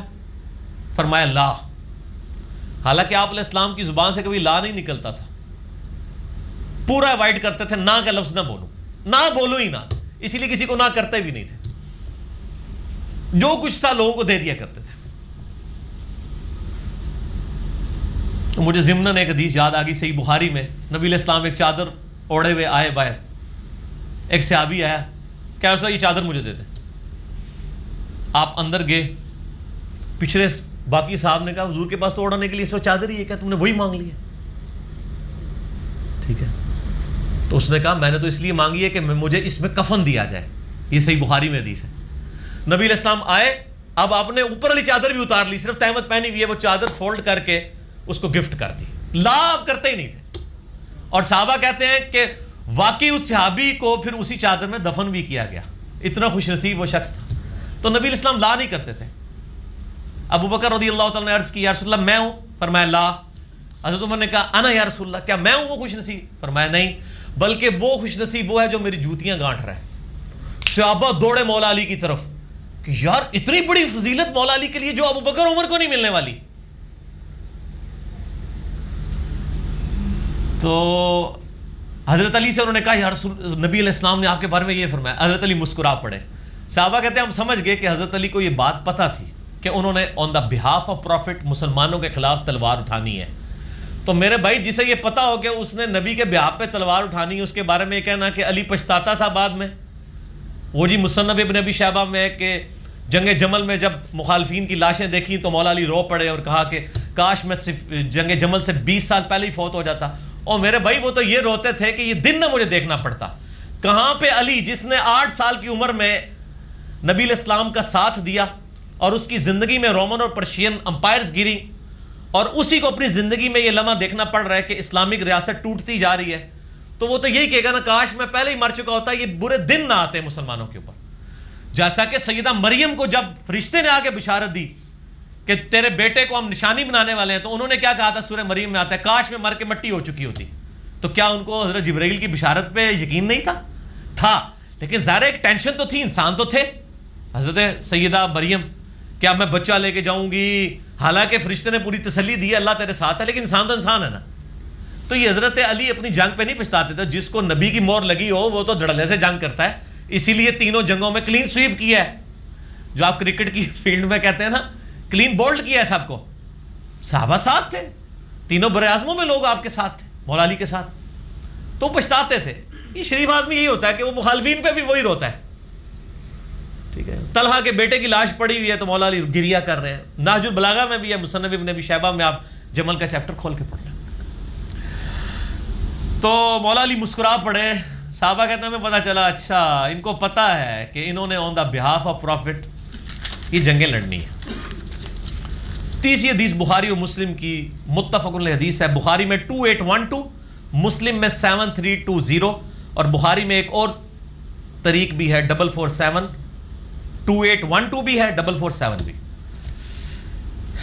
عمار ابن یاسر کے بارے میں یہ حدیث اتنی سخت حدیث ہے کہ شیخ زبیر علی زئی رحمہ اللہ تعالیٰ کہا کرتے تھے علی بھائی جب میں یہ حدیث پڑھتا ہوں نا میں کانپ اٹھتا ہوں کہ میں اس کی تعویل کیا بیان کروں.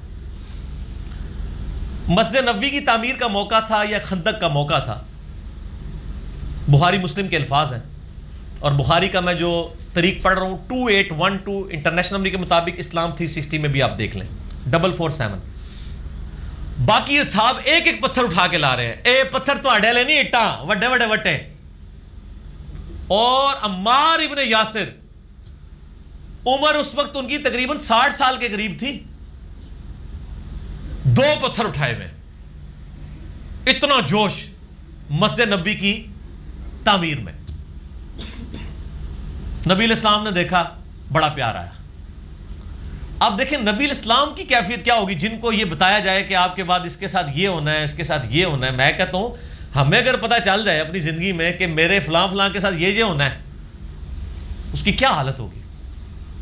نبی علیہ السلام نے اپنے مبارک ہاتھوں سے عمار ابن یاسر کے جسم سے داڑھی سے مٹی جھاڑی.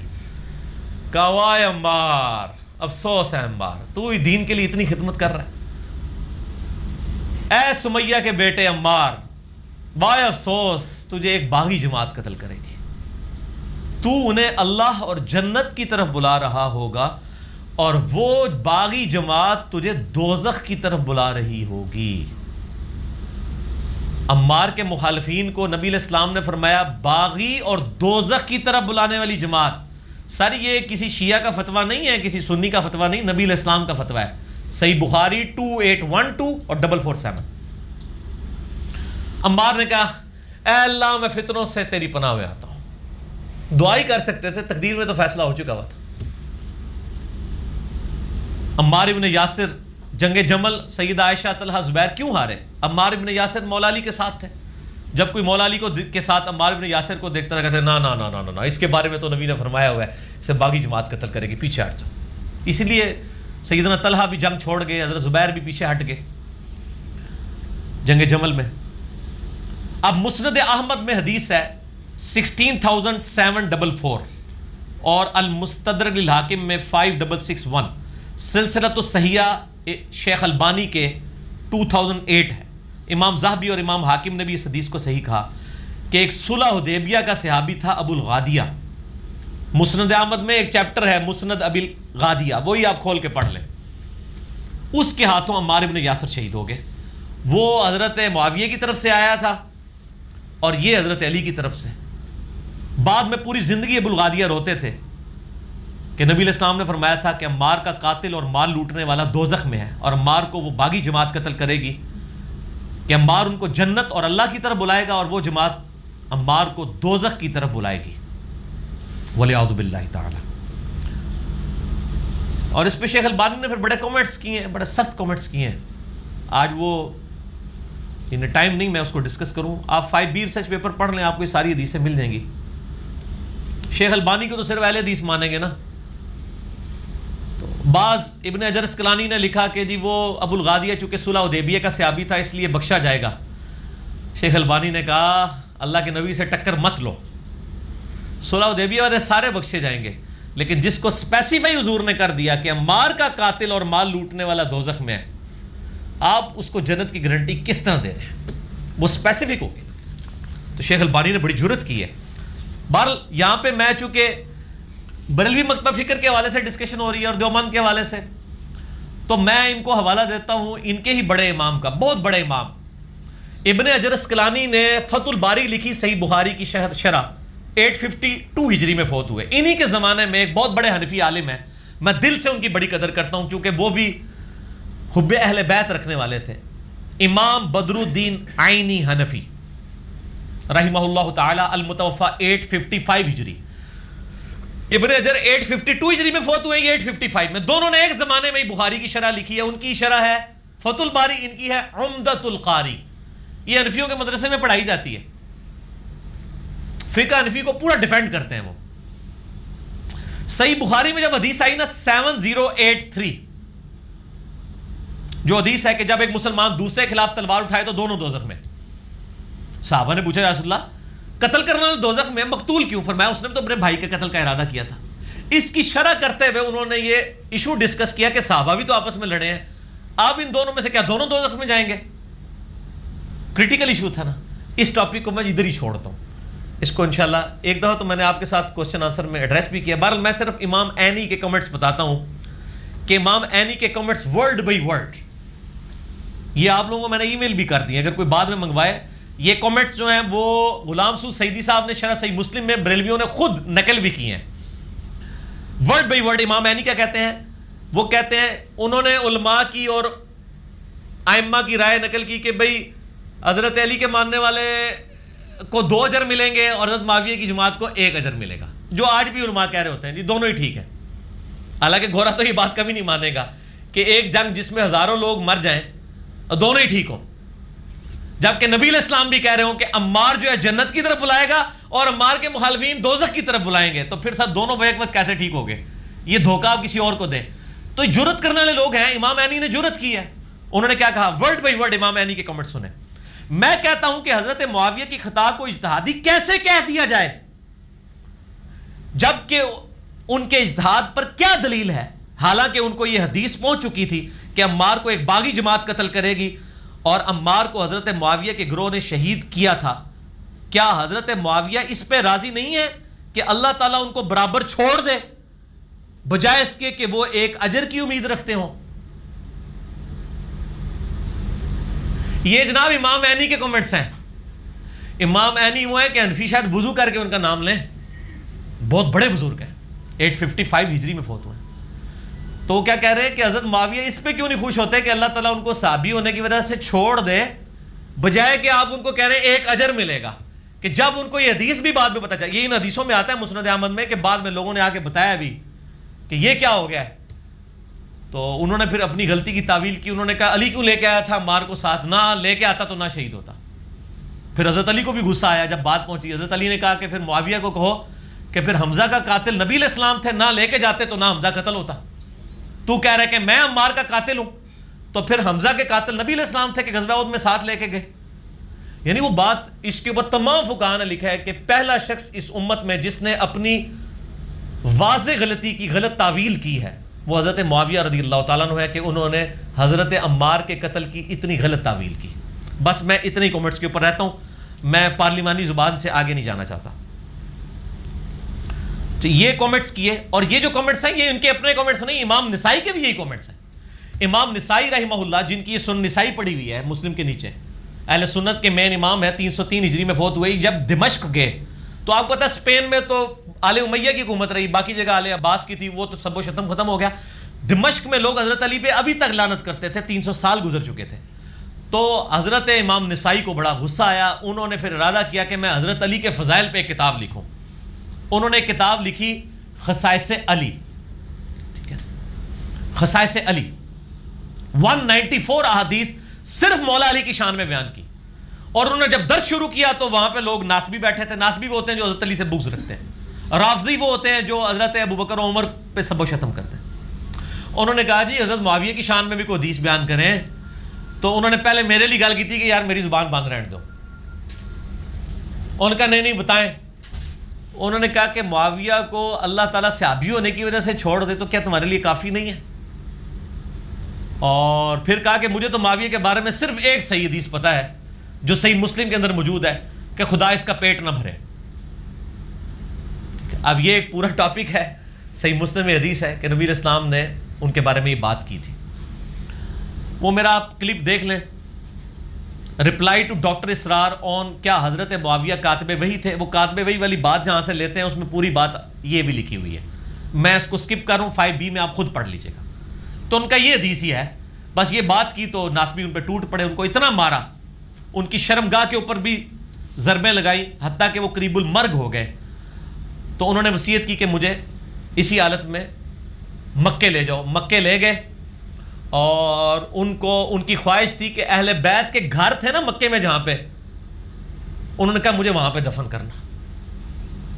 اہل بیت کے لیے شہید ہوئے اور ان کی لاش وہاں پہ پھر دفن کی گئی. یہ جو باب بنو ہاشم ہے نا خانہ کعبہ شریف کا، اس کے پاس ان کو دفن کیا گیا. اب تو خیر وہ ان کی قبر کے آثار مٹ چکے ہیں، لیکن وہ اس طرف دفن کیے گئے تھے. یہ ان کی شہادت کا واقعہ تواتر کے ساتھ تمام ائمہ اہل سنت نے، امام زابی ہوں باقی ائمہ نے نقل کیا ہے کہ حضرت علی کی محبت میں یہ شہید ہوئے ہیں. امام نسائی انہوں نے بھی یہ الفاظ استعمال کیے تھے. خصائص علی انہوں نے لکھی، یہ بھی اردو میں آ چکی ہے. میں بریلویوں کا ترجمہ ہی دکھاتا ہوں. غلام سعود سعیدی صاحب میرے استاد، ان کے بڑے لائق ترین شاگرد، اور آپ سمجھ لیں یہ اس دور کے بریلویوں کے محدث ہیں. قاری ظہور احمد فیضی صاحب، میری ان سے پرسوں تقریباً آدھے گھنٹے کی فون پہ بات بھی ہوئی ہے. بڑی شفقت فرمائی انہوں نے خصائص علی کی شرح لکھی ہے آلموسٹ کوئی 1200-1300 صفحوں پہ. یہ یوٹیوب پہ ہم دکھا دیتے ہیں، آپ یہ خریدیں بھی. ضیاء القرآن پبلیکیشن سے بھی آپ کو مل جائے گی، مکتبہ باب العلم سے اور جامعہ علی المرتضیٰ لاہور سے شائع ہوئی ہے. ضیاء القرآن پبلیکیشن جو لاہور میں، ان کو فون کریں، ان سے بھی آپ کو مل جائے گی خصائص علی. یہ دکھائیں جی، بریلویوں کا ترجمہ ہی ہے حضرت علی کی شان پہ 194 حدیث. اور انہوں نے تو ماشاءاللہ تمام تاریخی روایتیں اور تمام چیزیں بیان کی ہیں. اور اس کتاب کی فضیلت کے لیے میں آپ کو ایک بات ہی کافی ہے، اس کتاب کے اوپر تقریض لکھی بھی تو نہیں لیکن زبانی میں آپ کو بتا دیتا ہوں. ڈائریکٹ ایک بریلوی عالم دین ہے، مولانا طارق جمیل صاحب کے بڑے قریبی دوست ہیں، ان کا نام میں نہیں لیتا. وہ کہتے ہیں طارق جمیل صاحب نے یہ پوری کتاب پڑھی ہے خصائص علی ظہور احمد فیضی صاحب کی، اور کہتے ہیں کہ جی طارق جمیل صاحب کے الفاظ تھے کہ مولانا مودودی رحمہ اللہ تعالیٰ نے جو خلافت و ملوکیت لکھی ہے نا، اگر اس میں کہیں کوئی حکم باقی رہ گیا تھا نا تو اس شخص نے وہ پورا کر دیا. اور وہ کہتے ہیں کہ میں اس کو گریڈنگ میں خلافت و ملوکیت سے اوپر کتاب سمجھتا ہوں. یہ طارق جمیل صاحب نے کہا. ٹھیک ہے جی. خصائص علی حضرت علی کی شان میں امام نسائی نے لکھی ہے، اور یہ جو شرح لکھی ہے نا انہوں نے ظہور احمد فیضی، اور یہ طارق جمیل صاحب کا یہ حوصلہ ہے کہ دیوبندی عالم ہو کے ایک بریلوی عالم کی شرح کو کہہ رہے ہیں کہ اتنی بہترین شرح ہے. یہ طارق جمیل صاحب کے چونکہ کامنٹس ہیں، اس لیے میں اس کتاب کو انٹروڈیوس کروا رہا ہوں. یہ تو 1000 کاپیاں اس کی اس وقت 2011 میں چھپی تھی، شاید ساری بھی نہ بکی ہوں، لیکن امید ہے انشاءاللہ جب ہم انٹروڈیوس کرواتے ہیں تو پھر نئی پرنٹنگز کروانی پڑ جاتی ہیں لوگوں کو. تو یہ نیکی کریں، اور ان کے ساتھ بھی نیکی ہے. یہ کتاب پہ اگر کوئی نمبر لکھے ہیں تو میں بول بھی دیتا ہوں آپ کو. ہاں جی لکھیں براہ رابطہ. ایک نمبر ہے 030024955037. دوسرا نمبر بھی 0300 کے ساتھ ہے 45173665. تیسرا نمبر بھی 0300 کے ساتھ ہے 415021. ان تینوں میں سے اس مصنف کا نمبر کوئی بھی نہیں ہے. ان کا نمبر میرے پاس سیف ہے. ان کا نمبر میں ان کی اجازت کے بغیر اس طرح ان کیمرہ بتا نہیں سکتا. جو لکھے ہیں انہوں نے میں نے وہ بتا دیے تاکہ اگر کسی نے کتاب منگوانی ہو تو یہ منگوا سکتے ہیں. میں تو 2012 میں خریدی تھی، اس وقت ساری پڑھی تھی. تو آج یہ اتنے سالوں کے بعد ضرورت پڑی. شکر ہے یہ کتاب بڑی مشکل سے ملی ہے. یہ کہیں ایک بھائی کو دی تھی تو وہ شکر ہے کہ آخری وقت میں مل گئی. یہ بھی کرامت ہوئی ہے جی، ورنہ یہ بیچارے ڈھونڈ رہے ہیں، 1 مہینے سے نہیں مل رہی تھی. لیکچر سے تھوڑی دیر پہلے انہوں نے گھر فون کیا، ان کے لگ گئی ہے. اور بھائی یہ کہ اے اللہ دی تائید ہے. کل تک بھی میں اتنا پریشان، میں نے وہ شاپ پہ بھی فون کیا، وہ کہتے ہیں نسخے ختم ہوئے میں لاہور سے. میں نے کہا لو، پہلے میں نے ارادہ کیا کہ میں آپ لوگوں کو کہوں کہ لاہور سے لیتے ہیں، میں نے دکھانی ہے. آج میں درس سے پہلے بڑا پریشان تھا، میں نے اس کو پھر گلا کیا. میں نے کہا یار میں نے دکھانی تھی وہ کتاب. ویسے تو میرے پاس اور لوگوں کی بھی موجود ہے، لیکن بریلویوں کی دکھائیں تو وہ اپنا ترجمہ پڑھیں گے. تو انہوں نے بائی چانس فون کیا، انہوں نے کہا لگ گئی ہے. ان کی وائف نے کہا شکر الحمدللہ ہم نے یہ دکھا دیا، اللہ کا شکر ہے. یہ علامہ عینی کے یا امام نسائی کے کامنٹس اپنے ذاتی نہیں ہیں. ان کو سپورٹ ملتی ہے مولا علی علیہ السلام کے کامنٹ سے بھی، عمار ابن یاسر کے کامنٹ سے بھی، عبداللہ بن عمر کے کامنٹ سے بھی. 5 ریسرچ پیپر میں نے سارے لکھ دیے ہیں. میں آپ کو جستا جلدی بتا دیتا ہوں. المستدرک الحاکم میں 6360 نمبر حدیث ہے. مجموع زوائد میں 12054 ہے کہ عبداللہ بن عمر کہتے ہیں مجھے پوری زندگی کبھی کسی بات کا اتنا غم نہیں ہوگا جتنا مجھے اس بات کا غم ہے کہ میں نے مولا علی کے ساتھ مل کے مولا علی کے مخالفین باغیوں کے خلاف قتال نہیں کیا. یہ لوگ پیش کرتے ہیں نا، عبداللہ بن عمر بھی تو دیکھیں وہ غیر جانبدار ہو گئے تھے. سر وہ غیر جانبدار ہوئے ہیں لیکن موت کے وقت آل امیہ نے ان کو شہید کروایا ہے. حجاج ابن یوسف نے ان کے پاؤں میں زہر آلود نیزہ مروایا تھا، صحیح بخاری میں موجود ہے. جس آل امیہ کی مخالفت انہوں نے نہیں کی، انہوں نے ان کو بھی نہیں بخشا. تو عبداللہ بن عمر آخری وقت میں کہتے تھے، حاکم میں 6360 ہے، اب ہم نے یہ اس میں ڈال دی ہوئی ہے اس میں، کہ مجھے مولا علی کے ساتھ مل کے سورہ نساء آیت نمبر 59 وَأُولِي الْأَمْرِ مِنْكُمْ، حکمران کی بھی اطاعت کرو، اور سورۃ الحجرات آیت نمبر 9 کہ باغی گروہ کے خلاف قتال کرو. مجھے اللہ کا حکم مانتے ہوئے مولا علی کا ساتھ دینا چاہیے تھا کہ اسلامی نظام بچ جاتا، ابو بکر و عمر کی خلافت دوبارہ سے زندہ ہو جاتی. لیکن تقدیر غالب آئی. سنن کبری البیہقی میں 16498 نمبر حدیث ہے. عمار ابن یاسر کہتے ہیں کہ اہل شام کے بارے میں یہ مت کہو کہ انہوں نے کفر کیا، بلکہ کہو کہ انہوں نے فسق کیا، انہوں نے ظلم کیا. یعنی جنگ صفین جو مولا علی کے خلاف لوگ کھڑے ہوئے ان کو کافر نہ کہو، مسلمان تھے، ہمارے بھائی تھے، کہو فاسق تھے اور ظالم تھے. تو امام عینی نے اگر کہہ دیا ہے تو وہ بہت چھوٹے الفاظ ہیں. اب ہمارے ابن یاسر تو کہہ رہے ہیں فاسق اور ظالم. اب تو مولا علی کا فتویٰ بھی آنے والا ہے، علیکم بسنتی و سنت الخلفاء الراشدین المہدیین. مولا علی کے بارے میں المصنف ابن ابی شیبہ میں قنوت والے چیپٹر میں 7050 نمبر حدیث ہے کہ مولا علی نے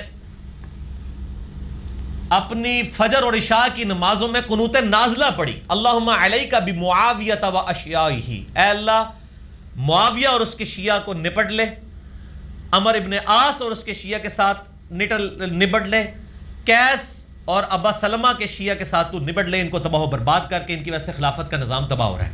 تو مولا علی نے قنوت نازلہ پڑھی، لعنت نہیں فرمائی، قنوت نازلہ پڑھی، اللہ سے دعا کی. اور مصنف ابن ابی شیبہ میں ہی 37,880 ہے. یہ ساری روایتیں اس میں 5B ریسرچ پیپر میں موجود ہیں مصنف ابن ابی شیبہ میں، کہ مولا علی سے پوچھا گیا یہ مقتولین صفین جو آپ کے خلاف کھڑے ہوئے ہیں ان کے بارے میں آپ کا کیا خیال ہے؟ تو انہوں نے کہا میری طرف سے جو لڑے ان کو تو نبی نے گارنٹی دی ہے جنت کی، میں تو امید کرتا ہوں وہ جنتی ہیں. جو میرے مخالفین ہیں جن کو معاویہ نے میرے خلاف ورگلایا، میں اللہ سے امید کرتا ہوں اللہ ان کو بھی معاف کر ہی دے گا. ان بیچاروں کو نہیں پتا تھا، وہ تو شہادت عثمان کے اس مسئلے میں آ کے یوز کیا گیا اس کو ایز اے ایشو، جس طرح کہ یہاں پہ بھی ایشوز کچھ اور ہوتے ہیں اور فرنٹ پہ کوئی اور ایشو لائے جاتے ہیں. ایک پولیٹیکل طریقہ ہوتا ہے. تو پھر معاملہ میرے اور معاویہ کے درمیان اللہ کی عدالت میں پیش آئے گا. یعنی حضرت معاویہ رضی اللہ تعالیٰ کے بارے میں حضرت علی نے کبھی ان کو معاف نہیں کیا. دوسری طرف جنگ جمل والے لوگوں کے بارے میں آپ المستدرک الحاکم میں پڑھ کے دیکھ لیں، سنن نسائی الکبریٰ کے اندر میں نے پمفلٹ میں ڈالا ہے کہ حضرت علی کہتے ہیں، یہ جو آیت ہے سورۃ الحجر کی 47 نمبر، وَنَزَعْنَا مَا فِي صُدُورِهِم مِّن غِلٍّ، کہ اللہ تعالیٰ اہل ایمان کے دلوں سے قدورتیں دور کر دے گا. جنت میں وہ آمنے سامنے ایک دوسرے کے ساتھ سامنے بیٹھے ہوں گے، تکیوں پہ ٹیک لگائے. میں اللہ سے امید کرتا ہوں یہ میرے طلحہ، زبیر اور حضرت عثمان کے بارے میں ہوگا کہ اللہ تعالیٰ ہمارے جو اختلافات ہیں دور کر دے گا. لیکن وہاں آپ نے نہ تو جنگ نہروان والوں کا نام لیا، نہ جنگ صفین والوں کا. اور ڈاکٹر اسرار صاحب نے غلطی سے یہ روایت پڑھ کے نہ تو حضرت معاویہ کا نام خود سے داخل کر دیا تھا. پھر میں نے ڈاکٹر اسرار صاحب کے رد پہ، حالانکہ میرے استاد ہیں، میں نے پھر reply to doctor Israr on his statement about حضرت معاویہ کہ نہیں، مولا علی نے ان کو معاف نہیں کیا، یہ اصحاب جمل کے بارے میں ان کا فرمان ہے. سیکنڈ لاسٹ علمی پوائنٹ نمبر 4. میرے بھائیوں، اختلاف رائے کرنا کوئی گستاخی نہیں ہے، میں اس پہ پہلے بھی بول چکا. جامع ترمذی میں حدیث ہے انٹرنیشنل نمبر کے مطابق 824، عبداللہ بن عمر سے حضرت معاویہ رضی اللہ تعالیٰ عنہ کے دور حکومت کے اندر کسی نے آ کے پوچھا اہل شام میں سے کہ یہ بتائیے کہ حج تمتع کرنا جائز ہے؟ حج اور عمرے کو جمع کرنا چاہے تمتع میں ہو چاہے وہ قران میں ہو، افراد میں تو الگ ہوتا ہے. انہوں نے کہا جائز، یہ تو سنت ہے. اس نے پہلے بات منوا لی کہ یہ نہ ہو کہ بعد میں ان کے ابا جی کی غلطی نکالوں تو یہ مکر جائیں. لیکن وہ تو عبداللہ بن عمر تھے نا، نبی کے صحابی تھے. انہوں نے کہا آپ کہہ رہے ہیں جائز اور سنت ہے، اور آپ کے باپ عمر اپنے زمانے میں حج تمتع کے اوپر پابندی لگائی ہوئی تھی انہوں نے، آپ بتائیں. تو انہوں نے کہا مجھے یہ بتاؤ، اگر کسی معاملے میں نبی علیہ السلام کوئی عمل کریں اور اس کا حکم دیں تو نبی علیہ السلام کی بات مانی جائے گی یا میرے باپ کی بات مانی جائے گی؟ انہوں نے کہا نبی صلی اللہ علیہ وآلہ وسلم کی. تو انہوں نے کہا نبی علیہ السلام نے حج تمتع کا ہمیں حکم دیا، نبی صلی اللہ علیہ وآلہ وسلم کی سنت کی مخالفت نہیں کی جا سکتی.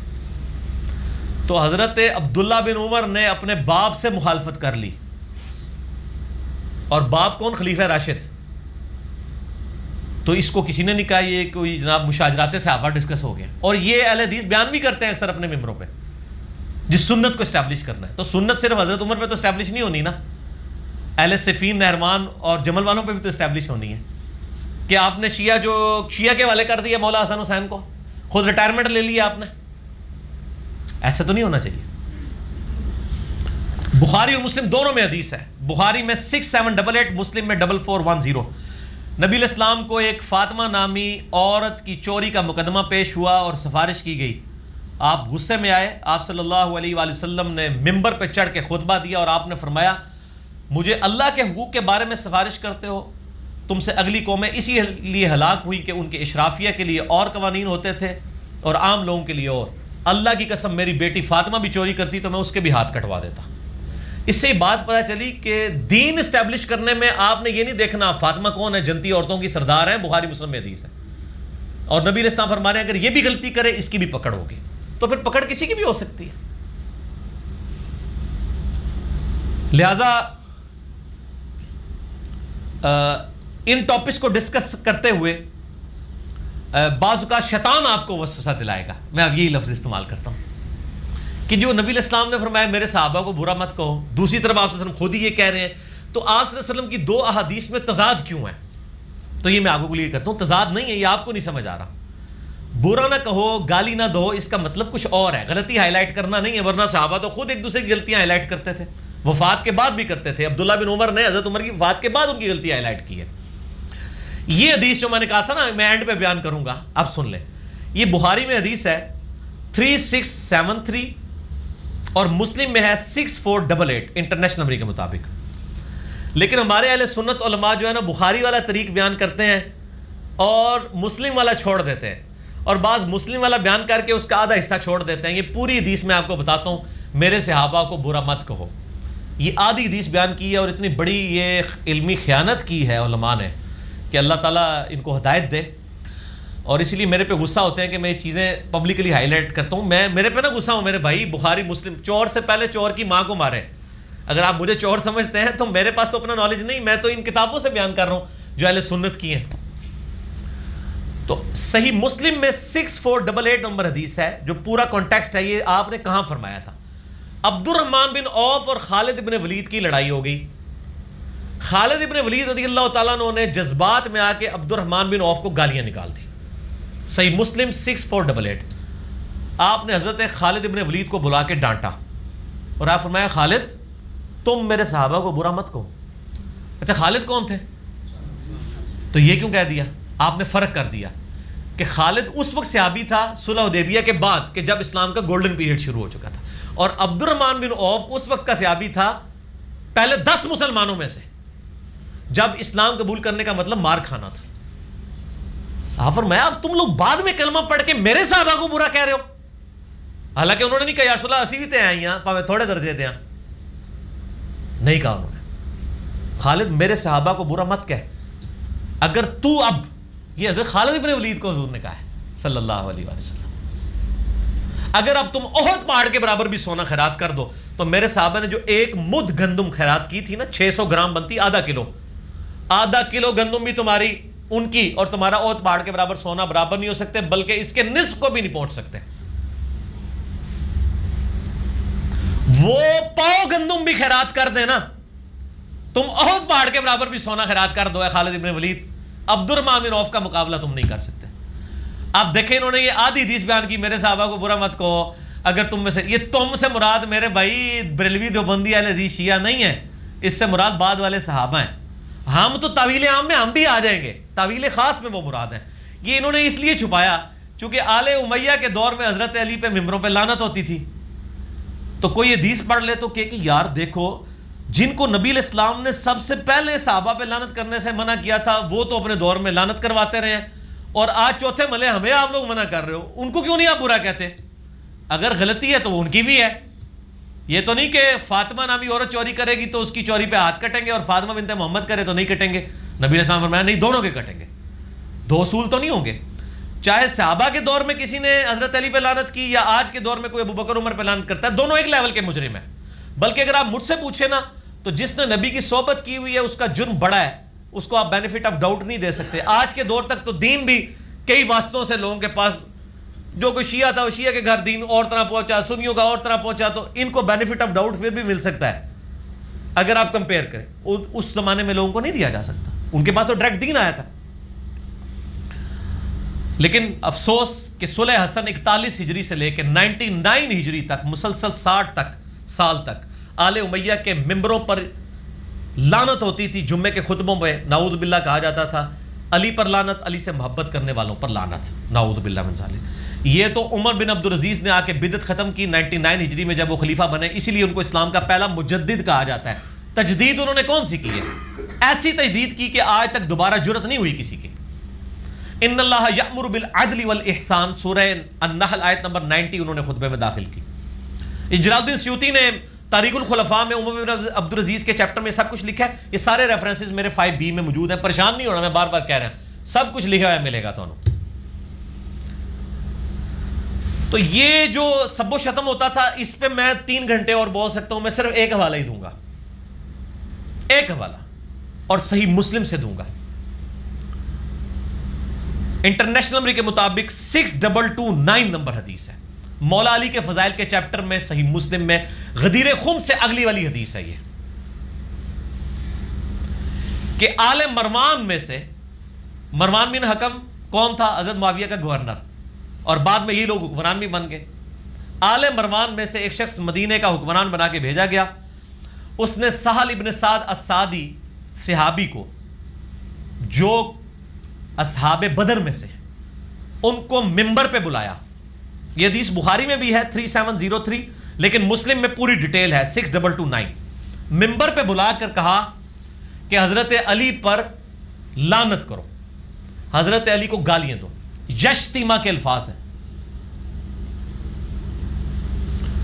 تو انہوں نے کہا معاذ اللہ، میں کیوں لعنت کروں گا حضرت علی پہ؟ انہوں نے کہا اچھا تم علی پہ لعنت نہیں کر سکتے، تم صرف اتنا کہہ دو لعن اللہ ابا التراب، مٹی والے پہ اللہ کی لعنت۔ یہ الفاظ ہیں صحیح مسلم کے، خود کھول کے پڑھ لیجئے گا، اسلام 360 میں 6229۔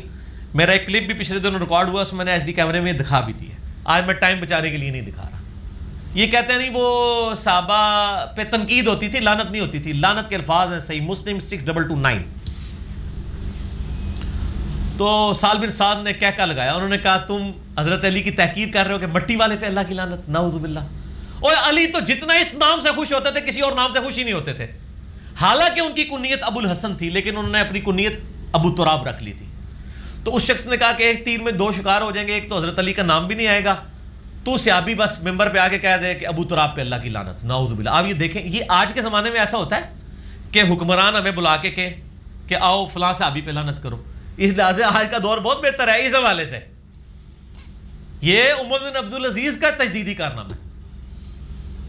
انہوں نے کہا کہ میں تو نہیں کہوں گا، اور کہا کہ تم ابو تراب کی تحقیر کر رہے ہو۔ ان کا اچھا یہ ابو تراب نام کیسے پڑا؟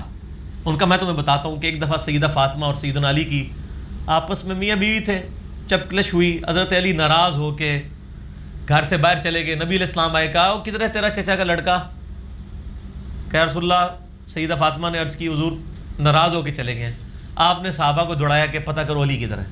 یہ تو مسجد نبی میں لیٹے ہوئے تھے، علی نے کہاں جانا تھا؟ مسجد میں، درویش مٹی میں لیٹے ہوئے۔ نبی علیہ السلام نے یہ نہیں کہا علی کو بلا کے لاؤ، آپ خود تشریف لے گئے۔ یہ بہت بڑی فضیلت ہے سر،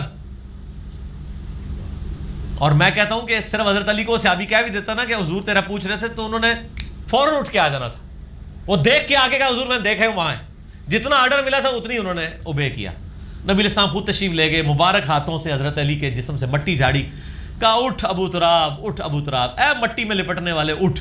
حضرت علی کو یہ اتنا نام پسند آیا کہ انہوں نے اپنی کنیت یہ ابو تراب رکھ لی۔ اور سال ابن سعد السعدی نے کہا تم کہتے ہو ابو تراب، اوے علی کے سامنے اگر ابو تراب کہو گے تو علی خوش ہوگا، اور تم کہتے ہو مٹی والا ہو تو خوش ہوتے تھے۔ جیسے ابو ہریرہ بلیوں والا، عبد الرحمن نام ہے حضرت ابو ہریرہ کا، کنیت ان کی ابو ہریرہ مشہور ہے رضی اللہ تعالی عنہم اجمعین وعلیہم السلام اجمعین۔ تو اس کے علاوہ بھی بخاری مسلم میں، ابو داؤد ترمذی نسائی ابن ماجہ میں حضرت معاویہ رضی اللہ تعالیٰ عنہ، حضرت مغیرہ ابن شعبہ رضی اللہ تعالیٰ عنہ سے ریلیٹڈ سب و شتم کی بہت روایتیں ہیں۔ وہ اتنی کڑوی روایتیں ہیں کہ میں یہاں بیان نہیں کر سکتا، 5B ریسرچ پیپر پڑھ لیں، اتنی کافی ہے۔ بہرحال میں صرف اہل تشیع سے یہاں پہ ریکویسٹ کروں گا اس ساری گفتگو کے بعد کہ آپ نے یہ فیصلہ کرنا ہے کہ آپ مولا علی کے شیعہ ہو یا آل امیہ کے شیعہ ہو۔ مولا علی کا شیعہ وہ ہے کہ مولا علی جو ہیں ان پہ لعنت کرنے سے روک رہے ہیں، اور آل امیہ وہ ہیں جنہوں نے مولا علی پر ممبروں پہ لعنت کروائی۔ آج مولا علی کا نام لے کر آپ آل امیہ والی بدعت جاری کریں اور خلفائے ثلاثہ کے اوپر لعنت کریں تو یہ بہت لمحہ فکری ہے۔ میں نہیں کہتا سارے شیعہ کرتے ہیں، ایران سے باقاعدہ فتوے نکلے ہیں کہ یہ غلط ہے سیدہ عائشہ کے اوپر لان تان کرنا. ٹھیک ہے اجتہادی غلطی تھی، وہ علیحدہ معاملہ ہے. لان تان کرنا منع ہے خلفائے ثلاثہ کے اوپر. ایون معاویہ ابن ابی سفیان ہوں، بصر ہوں، عمر ابن عاص ہوں، مغیرہ ابن شعبہ ہوں رضی اللہ عنہم اجمعین، اللہ کے پاس جا چکے ہیں. اللہ کا معاملہ، ان کا معاملہ، خاموشی اختیار کریں. اب میرے بھائیو یہ آخری علمی پوائنٹ نمبر 5 ہے. اب بھی اگر شیطان وسوسہ دلائے، یہ آخری وسوسہ ہے. جب یہ ہماری پیورلی علمی باتیں لوگوں کے سامنے آئیں گی، ظاہر ہے علم کا تو جواب ہی کوئی نہیں ہوتا، علم تو تلوار ہے. اور میری وائف مجھے اگلے دن کہہ رہی تھی کہ ہم بچپن میں پڑھتے تھے کہ علم تلوار ہے. اب آ کے سمجھ آیا کہ واقعی علم تلوار ہے.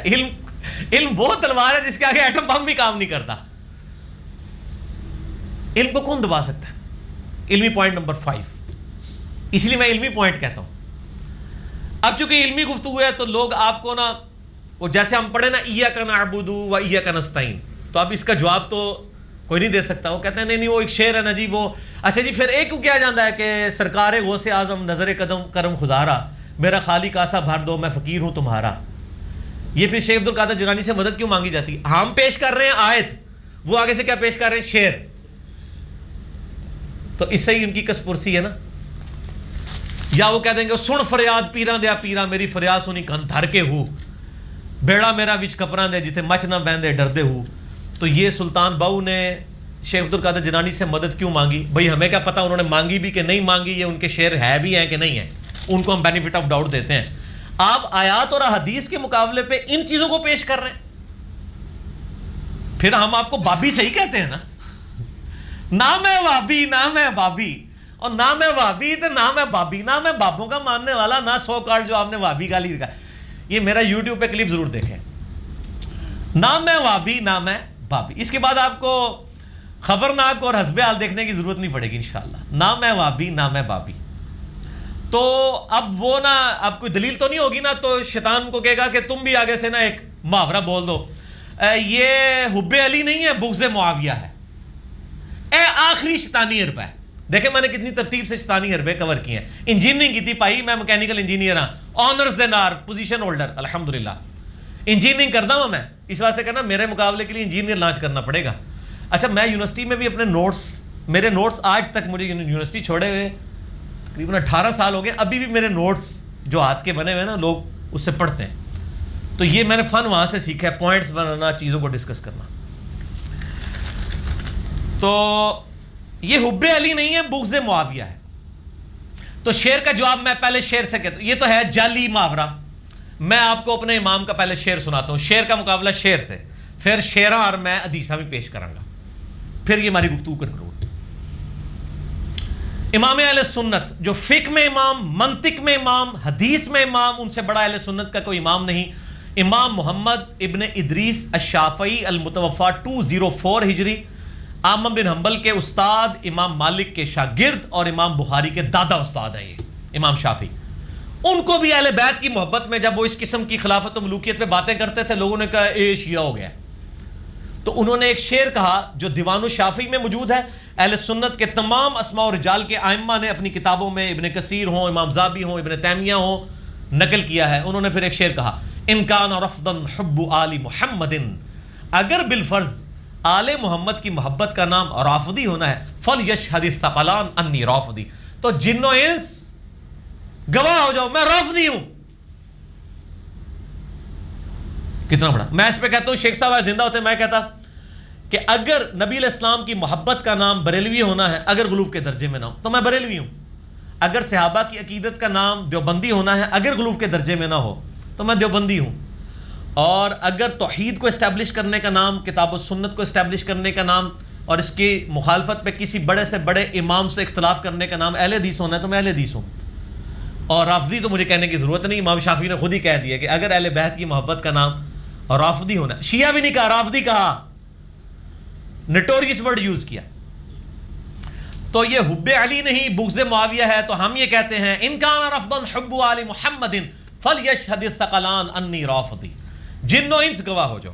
میں تو بلکہ اس سے بھی بڑی بات کرتا ہوں کہ شیاطین جن اور شیاطین انس بھی گواہ ہو جاؤ، من الجنۃ والناس، سارے گواہ ہو جاؤ، سارے اہل بیت کے دوست و دشمن گواہ ہو جاؤ. یہ 2 نمبر محاورہ ہے. اس کو میں نبی علیہ السلام کی احادیث سے ثابت کرتا ہوں، یہ 2 نمبر ہے. صحیح مسلم میں حدیث ہے انٹرنیشنل نمبر کے مطابق 240 کتاب الایمان چیپٹر میں. صحیح مسلم سر اصول الکافی نہیں ہے. 240 مولا علی خود راوی ہے کہ نبی امی صلی اللہ علیہ وآلہ وسلم نے مجھ سے عہد لیا. الفاظ یہ ہیں, علی رضی اللہ تعالیٰ عنہ علیہ السلام کہتے ہیں کہ اس ذات کی قسم کہ جس نے دانے کو پھاڑا اور اناج اگایا اور مخلوقات کو پیدا کیا, نبی امی نے مجھ سے یہ عہد لیا تھا کہ اے علی تجھ سے محبت نہیں رکھے گا مگر مؤمن, تجھ سے بغض نہیں رکھے گا مگر منافق. محبت علی از دا لٹمس ٹیسٹ آف ایمان. تو میرے بھائی حدیث میں یہ محاورہ نہیں آیا کہ یہ حب علی نہیں ہے بغض معاویہ ہے. حدیث میں یہ آیا ہے کہ حب علی ہونا چاہیے اور بغض علی نہیں ہونا چاہیے. حب علی اور بغض علی کا ذکر یہ حدیث میں صحیح مسلم 240. پھر فضائل الصحابہ امام احمد بن حنبل کی کتاب میں موقوفاً 2 روایتیں ہیں انٹرنیشنل نمبر کے مطابق 932 اور 920. یہ ساری روایتیں 5B میں موجود ہیں. 5B عربی میں بھی, اردو میں بھی, ہندی میں بھی, انگلش میں بھی, انشاءاللہ فارسی میں بھی انشاءاللہ. کہ مولا علی کہتے ہیں کہ میری وجہ سے 2 گروہ گمراہ ہوں گے, ایک میری محبت میں غلوف کر کے, ایک میری دشمنی میں غلوف کر کے, اور میری وجہ سے 2 گروہ دوزخ میں چلے جائیں گے, ایک میری محبت میں غلوف کر کے, ایک میری دشمنی میں. اچھا محبت والے تو ہمیں بچپن سے سکھایا گیا یہ رافضی رافضی رافضی, دشمنی والے نہیں بتائے گئے اس لیے کہ وہ ہماری صفوں میں گھسے ہوئے تھے. ناسبی, یہ رافضی جو محبت میں غلوف کرتے ہیں اور ناسبی جو دشمنی میں غلوف کرتے ہیں. اس زمانے میں وہ خوارج تھے اور قیامت تک یہ رہیں گے. آج بھی ناسبی موجود ہیں, ان کی اکثریت معذرت کے ساتھ معاف کر دیے انہوں اہل حدیث کے اندر موجود ہے. اہل حدیث سے میں سب سے زیادہ محبت کرتا ہوں لیکن معافی بھی ہاتھ جوڑ کے ان سے ہی مانگنی پڑتی ہے. اس کے بعد دیوبند کے اندر ہے اور اب بریلویوں میں بھی آنا شروع ہو گئے ہیں اور یہ اعلی کار بننے شروع ہو گئے ہیں. جنہوں نے یہ نعرے لگوانا شروع کر دیے یہ اعلی کار ہی بن رہے ہیں نا. اللہ تعالیٰ ان کو ہدایت دے کہ یہ اس طرف اس ایکسٹریم کو نہ جائیں. تو ناسبی اور رافضی دونوں, سنی جو ہیں وہ ناسبیوں کی اصلاح کریں اور شیعہ رافضیوں کی اصلاح کریں, اور ہم انشاءاللہ دونوں کی اصلاح کریں گے انشاءاللہ. سنن نسائی میں ایک حدیث ہے 3009 انٹرنیشنل نمبر کے مطابق عرفات میں تلبیہ والے چیپٹر میں, میدان عرفات میں تلبیہ بلند کرنا, لبیک اللہم لبیک. ابن عباس میدان عرفات میں پہنچے تو وہ خیمے سے باہر ہے, ان کا میں تلبیہ نہیں سن رہا کہ بلند آواز میں تو سنت ہے تلبیہ بلند کرنا, کوئی نہیں کر رہا. تو لوگوں نے بتایا کہ لوگ حضرت معاویہ رضی اللہ تعالیٰ عنہ کے ڈر کی وجہ سے جو ہے وہ تلبیہ بلند نہیں کر رہے. بغض معاویہ کی وجہ سے نہیں, حب معاویہ کی وجہ سے اور حب غلوف کر کے, چونکہ انہوں نے پابندی لگائی ہے کہ تلبیہ کوئی بلند نہیں کرے گا. کیوں لگائی تھی پابندی وہ اگلے الفاظ سن لیں.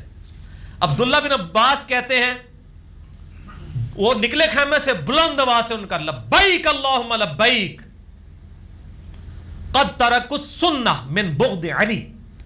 انہوں نے نبی کی سنت کو علی کے بغض میں چھوڑ دیا کہ چونکہ علی عرفات میں اونچی آواز سے لبیک پڑھتے تھے تو یہ اب نہیں پڑھ رہے کہ یہ شاید علی کے طریقے کو چھوڑ رہے ہیں. علی خود سے تو نہیں کرتے تھے بلکہ یہ تو سنت تھی نبی علیہ السلام کی. اور یہی حدیث سنن کبریٰ البیہقی میں ہے, اس میں بڑے سخت الفاظ ہیں. کوٹ ان کوٹ کر رہا ہوں میں. عبداللہ بن عباس کہتے ہیں معاویہ کی ناک خاک آلود ہو جائے. یہ عرب کا محاورہ تھا, یہ کوئی گالی نہیں تھی. مراد یہ ہے کہ وہ اس معاملے میں بیک فٹ پہ جائے. دیکھیں میں بھی تعویل کر لیتا ہوں. یہ الفاظ ہیں اور پھر آگے الفاظ ہیں کہ انہوں نے علی کے بغض کی وجہ سے نبی کی سنت چھوڑ دی اور پھر انہوں نے کہا اللہ کی لعنت ہو ان پر جو نبی کی سنت بغض علی کی وجہ سے چھوڑ رہے ہیں. یہ ابن عباس نے لعنت کی. یہ میں نے شیخ زبیر صاحب کو فون کر کے بتایا, میں کہ شیخ صاحب یہ سنن نسائی میں تو اتنا ہی حصہ ہے تو یہ اگلا جو طریقہ ہے یہ تو بڑا سخت ہے, تو یہ صحیح ہے؟ کہتے ہیں ہاں علی بھائی یہ بھی صحیح ہے. یہ میں نے خود ان سے ڈائریکٹ پوچھا ہوا ہے. تو اب حب علی اور بغض علی پہ ہی بات ہونی چاہیے. اور وہ غدیر خم جو طارق جمیل صاحب کا بھی کلپ آیا ہے کہ حضرت علی کا حق ہے کہ انہیں مولا علی کہا جائے. غدیر خم پہ لاکھوں لوگ یوٹیوب پہ, میرے سے زیادہ کسی کا کلپ غدیر خم کی ڈیٹیل 8 ترک میں نے بیان کیے ہیں. آپ لکھیں غدیر خم یوٹیوب پہ, صحیح مسلم میں اوپر تلے 4 حدیثیں ہیں 6225 سے 6228, جامعہ ترمذی میں, سنن نسائی الکبریٰ کے اندر, مسند احمد کے اندر. کہ نبی علیہ السلام نے غدیر خم پہ فرمایا تھا اپنے بعد دو چیزیں چھوڑ کے جا رہا ہوں، ایک اللہ کی کتاب ہے، اس کو مضبوطی سے پکڑ لینا، تم گمراہ نہیں ہوگے، دوسرے میرے اہل بیت ہیں، اہل بیت کے معاملے میں تمہیں اللہ سے ڈراتا ہوں، ان کے ساتھ حسن سلوک کرنا، 3 دفعہ فرمایا اللہ سے ڈر جانا۔ اچھا یہ لوگ آج تک نہیں ڈرے، میں ڈر کے آج پھر بیٹھ گیا وہاں۔ میں یہ کیوں بیٹھ گیا ہوں کہ نبی علیہ السلام نے قرآن پکڑنے کا کہا تھا اور کہا تھا اہل بیت کے معاملے میں اللہ کا خوف دلاتا ہوں، 3 دفعہ فرمایا، تو سر مجھے خوف ہے نا، تبھی میں آج بیٹھا ہوں اہل بیت کے دفاع کے اوپر۔ تو میں نے غدیر خم کی آدھی حدیث نہیں پکڑی ہوئی، پوری پکڑی ہوئی ہے الحمدللہ۔ قرآن بھی ہم ہی بیان کرتے ہیں، قرآن کی توحید بڑے گج وج کے، ایاک نعبد و ایاک نستعین، اور دوسری طرف اہل بیت کے دفاع کے لیے بھی ہم ہی کھڑے ہوتے ہیں، پوری حدیث پہ عمل۔ افتؤمنون ببعض الکتاب وتکفرون ببعض نہیں کرتے ہم۔ فرمایا اللہ سے ڈرنا۔ پھر آپ نے مولا علی کا ہاتھ پکڑ کے کہا من کنت مولاہ فعلی مولاہ، جس کا مولا میں اس کا مولا علی، جس کا جگری یار میں یا جس کا آقا میں، دونوں الفاظ ٹھیک ہیں، اس کا آقا علی۔ باقی یہ ساری ٹیکنیکل گفتگو آپ اس کلپ میں دیکھ لیں۔ اور پھر آپ نے فرمایا اے اللہ اس سے محبت کر جو علی سے محبت رکھے، اے اللہ اس سے دشمنی رکھ جو علی سے دشمنی۔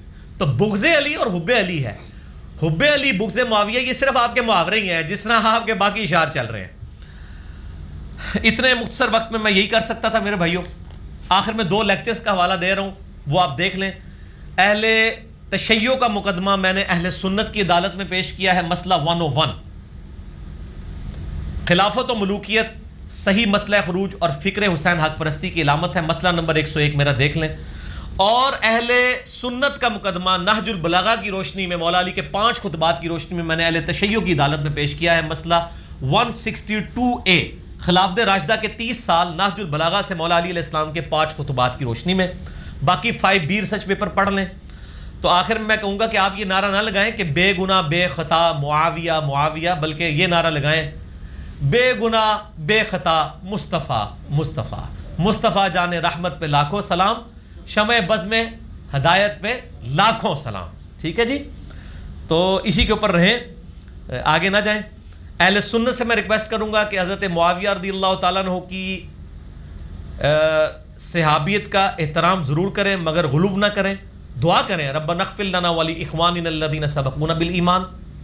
اور اہل تشیع سے کہوں گا کہ حضرت علی کی شان ضرور بلند کریں، لیکن حضرت علی کا میں نے خطبہ نہج البلاغہ سے دکھایا کہ مولا علی نے معاویہ سامنے موجود تھے تو کہا اس پہ لعنت نہ کرو، صرف علمی طریقے سے اس کی غلطی اس پہ واضح کرو۔ تو حضرت معاویہ ہوں، حضرت مغیرہ ابن شعبہ ہوں، عمر ابن عاص ہوں، اور بسر بن ابی ارطا ہوں، ظاہر ہے کہ ہمارے دل بھی دکھے ہیں جو کچھ ہوا اس وقت، اور آج تک ہم اس چیز سے آزاد نہیں ہو سکے۔ جیسا کہ میں نے بتایا صحیح بخاری میں 4072 ہے، آپ نے فرمایا واشی تیرا اسلام قبول ہے لیکن مجھے اپنی شکل نہ دکھانا، مجھے اپنا چچا یاد آتا ہے۔ تو واشی کے معاملے میں نبی الاسلام کا یہ ایٹیچیوڈ تھا، تو حمزہ سے زیادہ محبت حضور کو مولا علی سے، حسن و حسین سے تھی۔ آل امیہ نے جو کچھ ان کے ساتھ کیا ہمارے دل بھی زخمی ہے، لیکن ہم خاموشی اختیار کرتے ہیں، یہ سکوت ہے۔ خاندان نبوت کے ساتھ کھڑے ہیں، ہم بجائے ان کی برائیاں بیان کریں اتنی دیر ہم اہل بیت کے فضائل کیوں نہ بیان کریں۔ اور امیر المؤمنین خلیفہ اول سیدنا ابو بکر الصدیق رضی اللہ تعالیٰ عنہ علیہ السلام کا فرمان صحیح بخاری میں مولا حسن و حسین کے چیپٹر میں ہے، اس پہ میں نے کنکلوڈ کرنی تھی آج کی گفتگو۔ صحیح بخاری میں انٹرنیشنل نمبر کے مطابق 3751 ابو بکر الصدیق رضی اللہ تعالیٰ عنہ کہتے ہیں ابو محمدن فی اہل بیتہ، محمد کو تلاش کرنا ہے تو اہل بیت میں تلاش کرو۔ اور اس حدیث کو امام بخاری حضرت حسن و حسین کے چیپٹر میں لے کے آئے، امہات المومنین کے چیپٹر میں لے کے نہیں آئے، کہ حضرت ابو بکر بھی کہتے ہیں کہ محمد کی محبت تلاش کرنی ہے، ان کا قرب تلاش کرنا ہے، ان کا کردار اور کریکٹر تلاش کرنا ہے، ان کے اخلاقیات سیکھنے ہیں تو اہل بیت میں سیکھو۔ تو حضرت ابو بکر کے ماننے والے جو ہوں گے پھر وہ اہل بیت کی طرف ہی جائیں گے انشاءاللہ تعالی۔ تو یہ الحمدللہ کنکلوڈ ہوئی گفتگو۔ اب صحیح بخاری میں ایک حدیث ہے انٹرنیشنل نمبر کے مطابق 3766، اس کے اوپر باب ہے، باب ذکر معاویہ۔ عبداللہ بن عباس کو کسی نے شکایت کی کہ حضرت معاویہ ایک ہی وطر پڑھتے ہیں، تو حضرت عبداللہ بن عباس نے کہا کہ معاویہ کو چھوڑ دو، وہ صحابی ہے، فقیہ ہے، یعنی جیسے ہم پنجابی میں بھی کہتے ہیں سیاڑا بیانا بندہ ہے، اس کو چھوڑ دو، اس کو نہیں پتا وہ کیا کر رہا ہے، کیونکہ صحیح بخاری میں موجود ہے کہ صحابہ کرام کو قاسم بن محمد بن ابی بکر کہتے ہیں کہ صحابہ 3 وطر ہی پڑھا کرتے تھے، ایک میں بھی حرج نہیں ہے، لیکن عمومی عمل 3 وطر ہے۔ باقی عبداللہ بن عباس نے اس کے بعد بھی بڑے سخت کمنٹس کیے تھے حضرت معاویہ کے بارے میں وہ آج سکپ کر رہا ہوں، وہ آلریڈی میرا کلپ ریکارڈڈ ہے، آپ دیکھ لیں۔ کیا حضرت معاویہ ہادی اور مہدی تھے؟ یہ آپ ہادی و مہدی معاویہ میرا نام لکھیں تو وہ کھل جائے گا۔ میں آج اس پازیٹیو ماحول کو، وہ پرانی ویڈیوز ہیں وہ تو چڑھی ہوئی ہیں، اب ہم ذرا احتیاط کرتے ہیں کہ پارلیمانی زبان میں ہی گفتگو کی جائے۔ باقی حنفیوں کو پتہ ہے، حنفی جب 3 وطر کے حق میں حضرت عبداللہ بن عباس کا قول حضرت معاویہ کے بارے میں کوٹ کرتے ہیں، وہ اتنے سخت الفاظ ان کی فقہ کی کتابوں میں باقاعدہ لکھے ہوئے ہیں، وہ کوٹ کرتے ہیں۔ باقی میں اہل سنت کا عقیدہ کیا ہے حضرت معاویہ رضی اللہ تعالیٰ کے بارے میں، اپنی طرف سے میرا کلپ بھی لاکھوں لوگ دیکھ چکے ہیں، حضرت معاویہ اور یزید کے بارے میں سنی عقیدہ۔ میں اینڈ پہ نا آپ کو امام ابن حجر اسقلانی فتح الباری، جنہوں نے صحیح بخاری کی بیسٹ شرح لکھی ہے، 852 ہجری میں فوت ہوئے۔ عمدۃ القاری کا تو حال آپ سن چکے ہیں، امام بدر الدین عینی کا المتوفا 855 ہجری۔ اے دو بخاری دی شرح نے دیکھ لو، ایک کہتے ہیں شرح کے ساتھ کرے، شرح بھی یار تہاڈی بیان کر رہے ہیں، خالی بخاری نہیں بیان کر رہے، شرح بھی آپ کی ہے۔ ابن حجر اسقلانی نے باب ذکر معاویہ صحیح بخاری 3766 کے انڈر کچھ الفاظ لکھے ہیں جو 5B ریسرچ پیپر میں بھی میں نے پیج نمبر 13 پہ یہ آخر میں نے بیان کرنے تھے، اسی پہ میری گفتگو کنکلوڈ ہے۔ میں ورڈ بائی ورڈ بیان کر دوں تاکہ کوئی غلطی نہ ہو جائے۔ ابن حجر اسقلانی کے الفاظ سنیں، صحیح بخاری کی حدیث کی شرح میں کیا لکھتے ہیں، یہ بڑا اٹینٹیو ہو کے سننا ہے۔ میں تیز تیز پڑھوں گا لیکن آپ نے بات اشارے میں سمجھتے جانے ہیں، تو آپ کو یہ بھی سمجھ آ جائے گی کہ یہ جو نعرے لگائے جا رہے ہیں نا آج، یہ پہلے بھی یہ کام ہوتا تھا، یہ نعرہ بازی والا۔ تو اہل سنت کا شروع سے کیا عقیدہ لائے کہ یہ نعرے کے پیچھے محرک کیا ہوتا ہے۔ اب بیٹھے بٹھائے ایک نعرہ چل پڑا ہے ایک خاص مکتبہ فکر کی طرف سے، بے گناہ بے خطا معاویہ معاویہ۔ اب ہم نے نعرہ کیا چلانا ہے؟ بے گناہ بے خطا مصطفیٰ مصطفیٰ صلی اللہ علیہ وآلہ وسلم۔ اس کے پیچھے انٹینشن کیا ہے؟ مولا علی کو نیچا کرنا، اور یہ ابن حجر لکھ رہے ہیں۔ ابن حجر لکھتے ہیں صحیح بخاری فتح الباری کی شرح میں، صحیح بخاری حدیث نمبر 3766 باب ذکر معاویہ کے اندر لکھتے ہیں کہ امام بخاری نے صحیح بخاری میں حضرت معاویہ سے متعلق باب کے عنوان میں صرف لفظ ذکر معاویہ لکھا ہے۔ حضرت ابو بکر عمر کے ساتھ تو لکھا فضائل ابو بکر فضائل عمر، حضرت معاویہ کے ساتھ ذکر معاویہ لکھا، ویسے باقیوں کے ساتھ بھی کچھ کے ساتھ ذکر لکھا ہے، لیکن اس ذکر معاویہ کے پیچھے انٹینشن کیا تھی وہ ابن حجر کہہ رہے ہیں۔ بھائی میں نے خود نہیں کہا، میرے پہ غصہ نہیں کھانا۔ ابن حجر کہتے ہیں صرف لفظ ذکر معاویہ بیان کیا اور فضیلت یا منقبت جیسے الفاظ ذکر نہیں کیے، کیونکہ اس حدیث سے کوئی فضیلت معلوم ہی نہیں ہوتی۔ ظاہر ہے وہ کیا فضیلت معلوم کہ ایک وطر پڑھتے ہیں تو وہ کہتے ہیں یار یہ سیاڑا بیاڑا بندہ ہے، اگلے الفاظ بڑے خطرناک ہیں۔ البتہ سیدنا عبداللہ ابن عباس کا حضرت معاویہ کے لیے فقیہ اور صحابیت کا بیان بطور فضیلت کافی ہے کہ انہوں نے یہ مان لیا کہ یہ صحابی ہیں اور سمجھدار ہیں، اس سے صحابیت ثابت ہو گئی۔ جیسے رافضی نعوذ باللہ کہتے ہیں وہ منافق ہے، ایسی بات نہیں تھے، کلمہ گو تھے، مسلمان تھے، صحابی تھے، ہم ان کے قدموں کی خاک بھی نہیں ہیں، لیکن جن کے ساتھ انہوں نے ٹکر لی وہ ان کے قدموں کی خاک نہیں تھے۔ مولا علی کے برابر کون ہو سکتا ہے؟ خود احمد بریلوی صاحب نے لکھا ہے کہ کروڑوں معاویہ ہونا ایک علی کے برابر نہیں ہو سکتے۔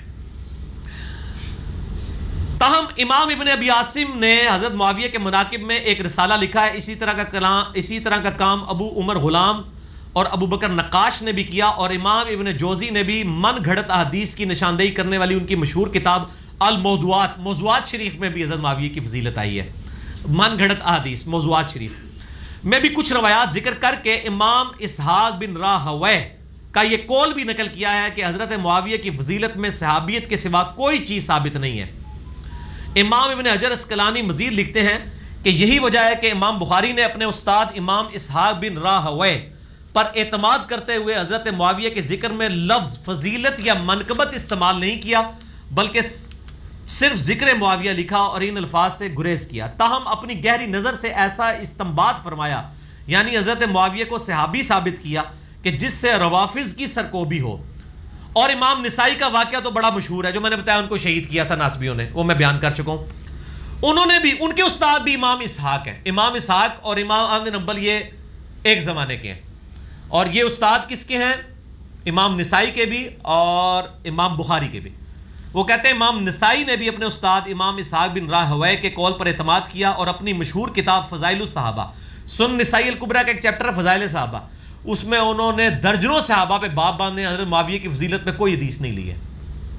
خصائص علی لکھی ہے، حضرت علی کے لیے علیحدہ کتاب لکھی، باقی سارے صحابہ کے لیے علیحدہ، لیکن حضرت معاویہ کی فضیلت نہیں لکھی۔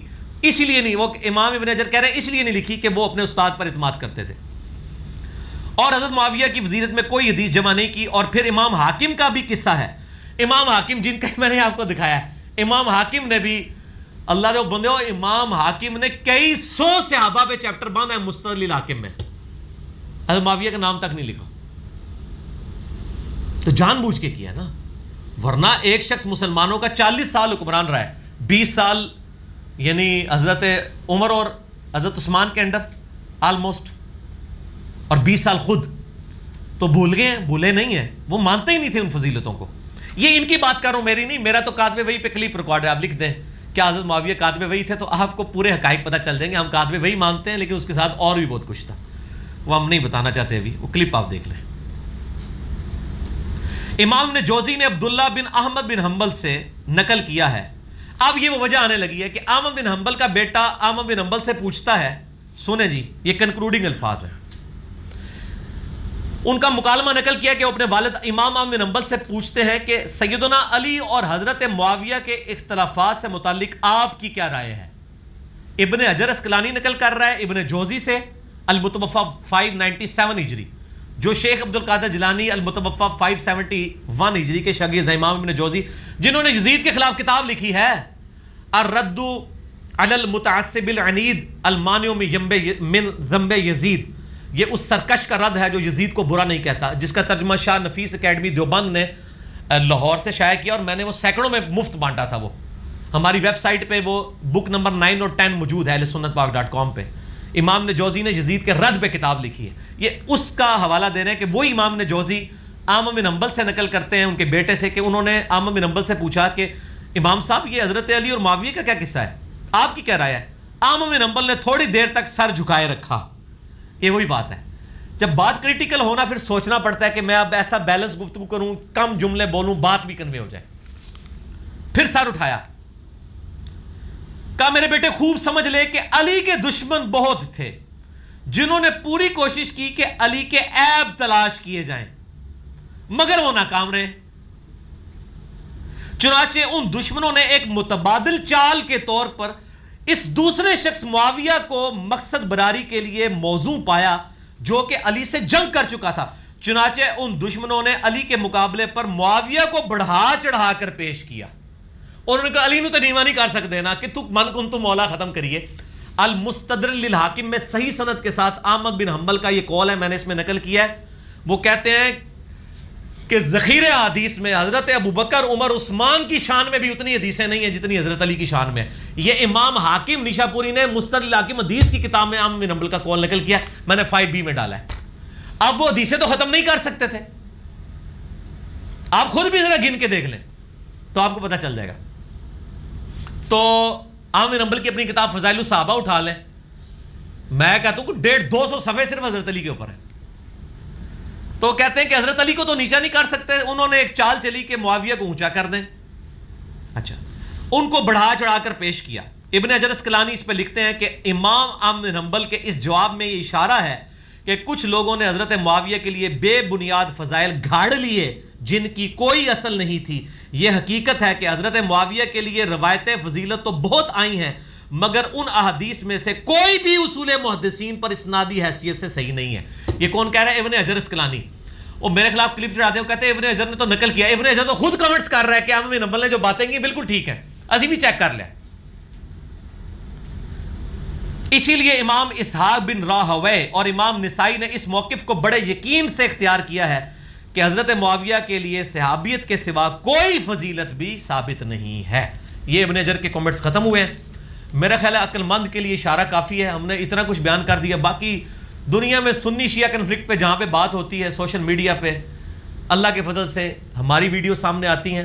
یہ مشہور ہونے کے لیے نہیں تھا، میرے میں ایک تڑپ تھی کہ سنی شیعہ جو دھرار ڈال دی گئی ہے اور غیر مسلم ہم میں یہ تفریق ڈال کے لڑوانا چاہتے ہیں، جہاں پر مولانا طارق جمیل حافظہ اللہ تعالیٰ جیسے لوگ اہل بیت کی محبت کو بیان کر کے سنی شیعہ کو قریب لا رہے ہیں، وہاں پر میرے جیسے لوگ علمی دلائل کے ذریعے سنی شیعہ کنفلکٹ کو ختم کرنے کی کوشش کر رہے ہیں کہ بھئی آؤ خلفائے راشدین کے اوپر جمع ہوں، حضرت معاویہ ہوں، مغیرہ ابن شعبہ ہوں، عمر بن عاص ہوں، بصر بن ابی ارطاء ہوں رضی اللہ عنہم اجمعین، ان کی غلطیوں سے صرف نظر کریں، ان کے لیے دعا کریں، ربنا اغفر لنا ولاخواننا الذین سبقونا بالایمان۔ ہم بھی اللہ سے دعا کرتے ہیں کہ اللہ تعالی ہمارے دلوں میں نبی صلی اللہ علیہ وآلہ وسلم کی محبت، آپ کے اہل بیت کی محبت، آپ کے اصحاب کی محبت راسخ فرمائے، اور ہمارے دل میں ان کے لیے کہیں پر اگر کوئی میل ہے تو وہ نکال دے، صرف علمی طریقے سے پبلک کے سامنے احادیث کی روشنی میں، اپنی ذاتی رائے کی روشنی میں نہیں، حقائق سامنے رکھنے کی توفیق عطا فرمائے۔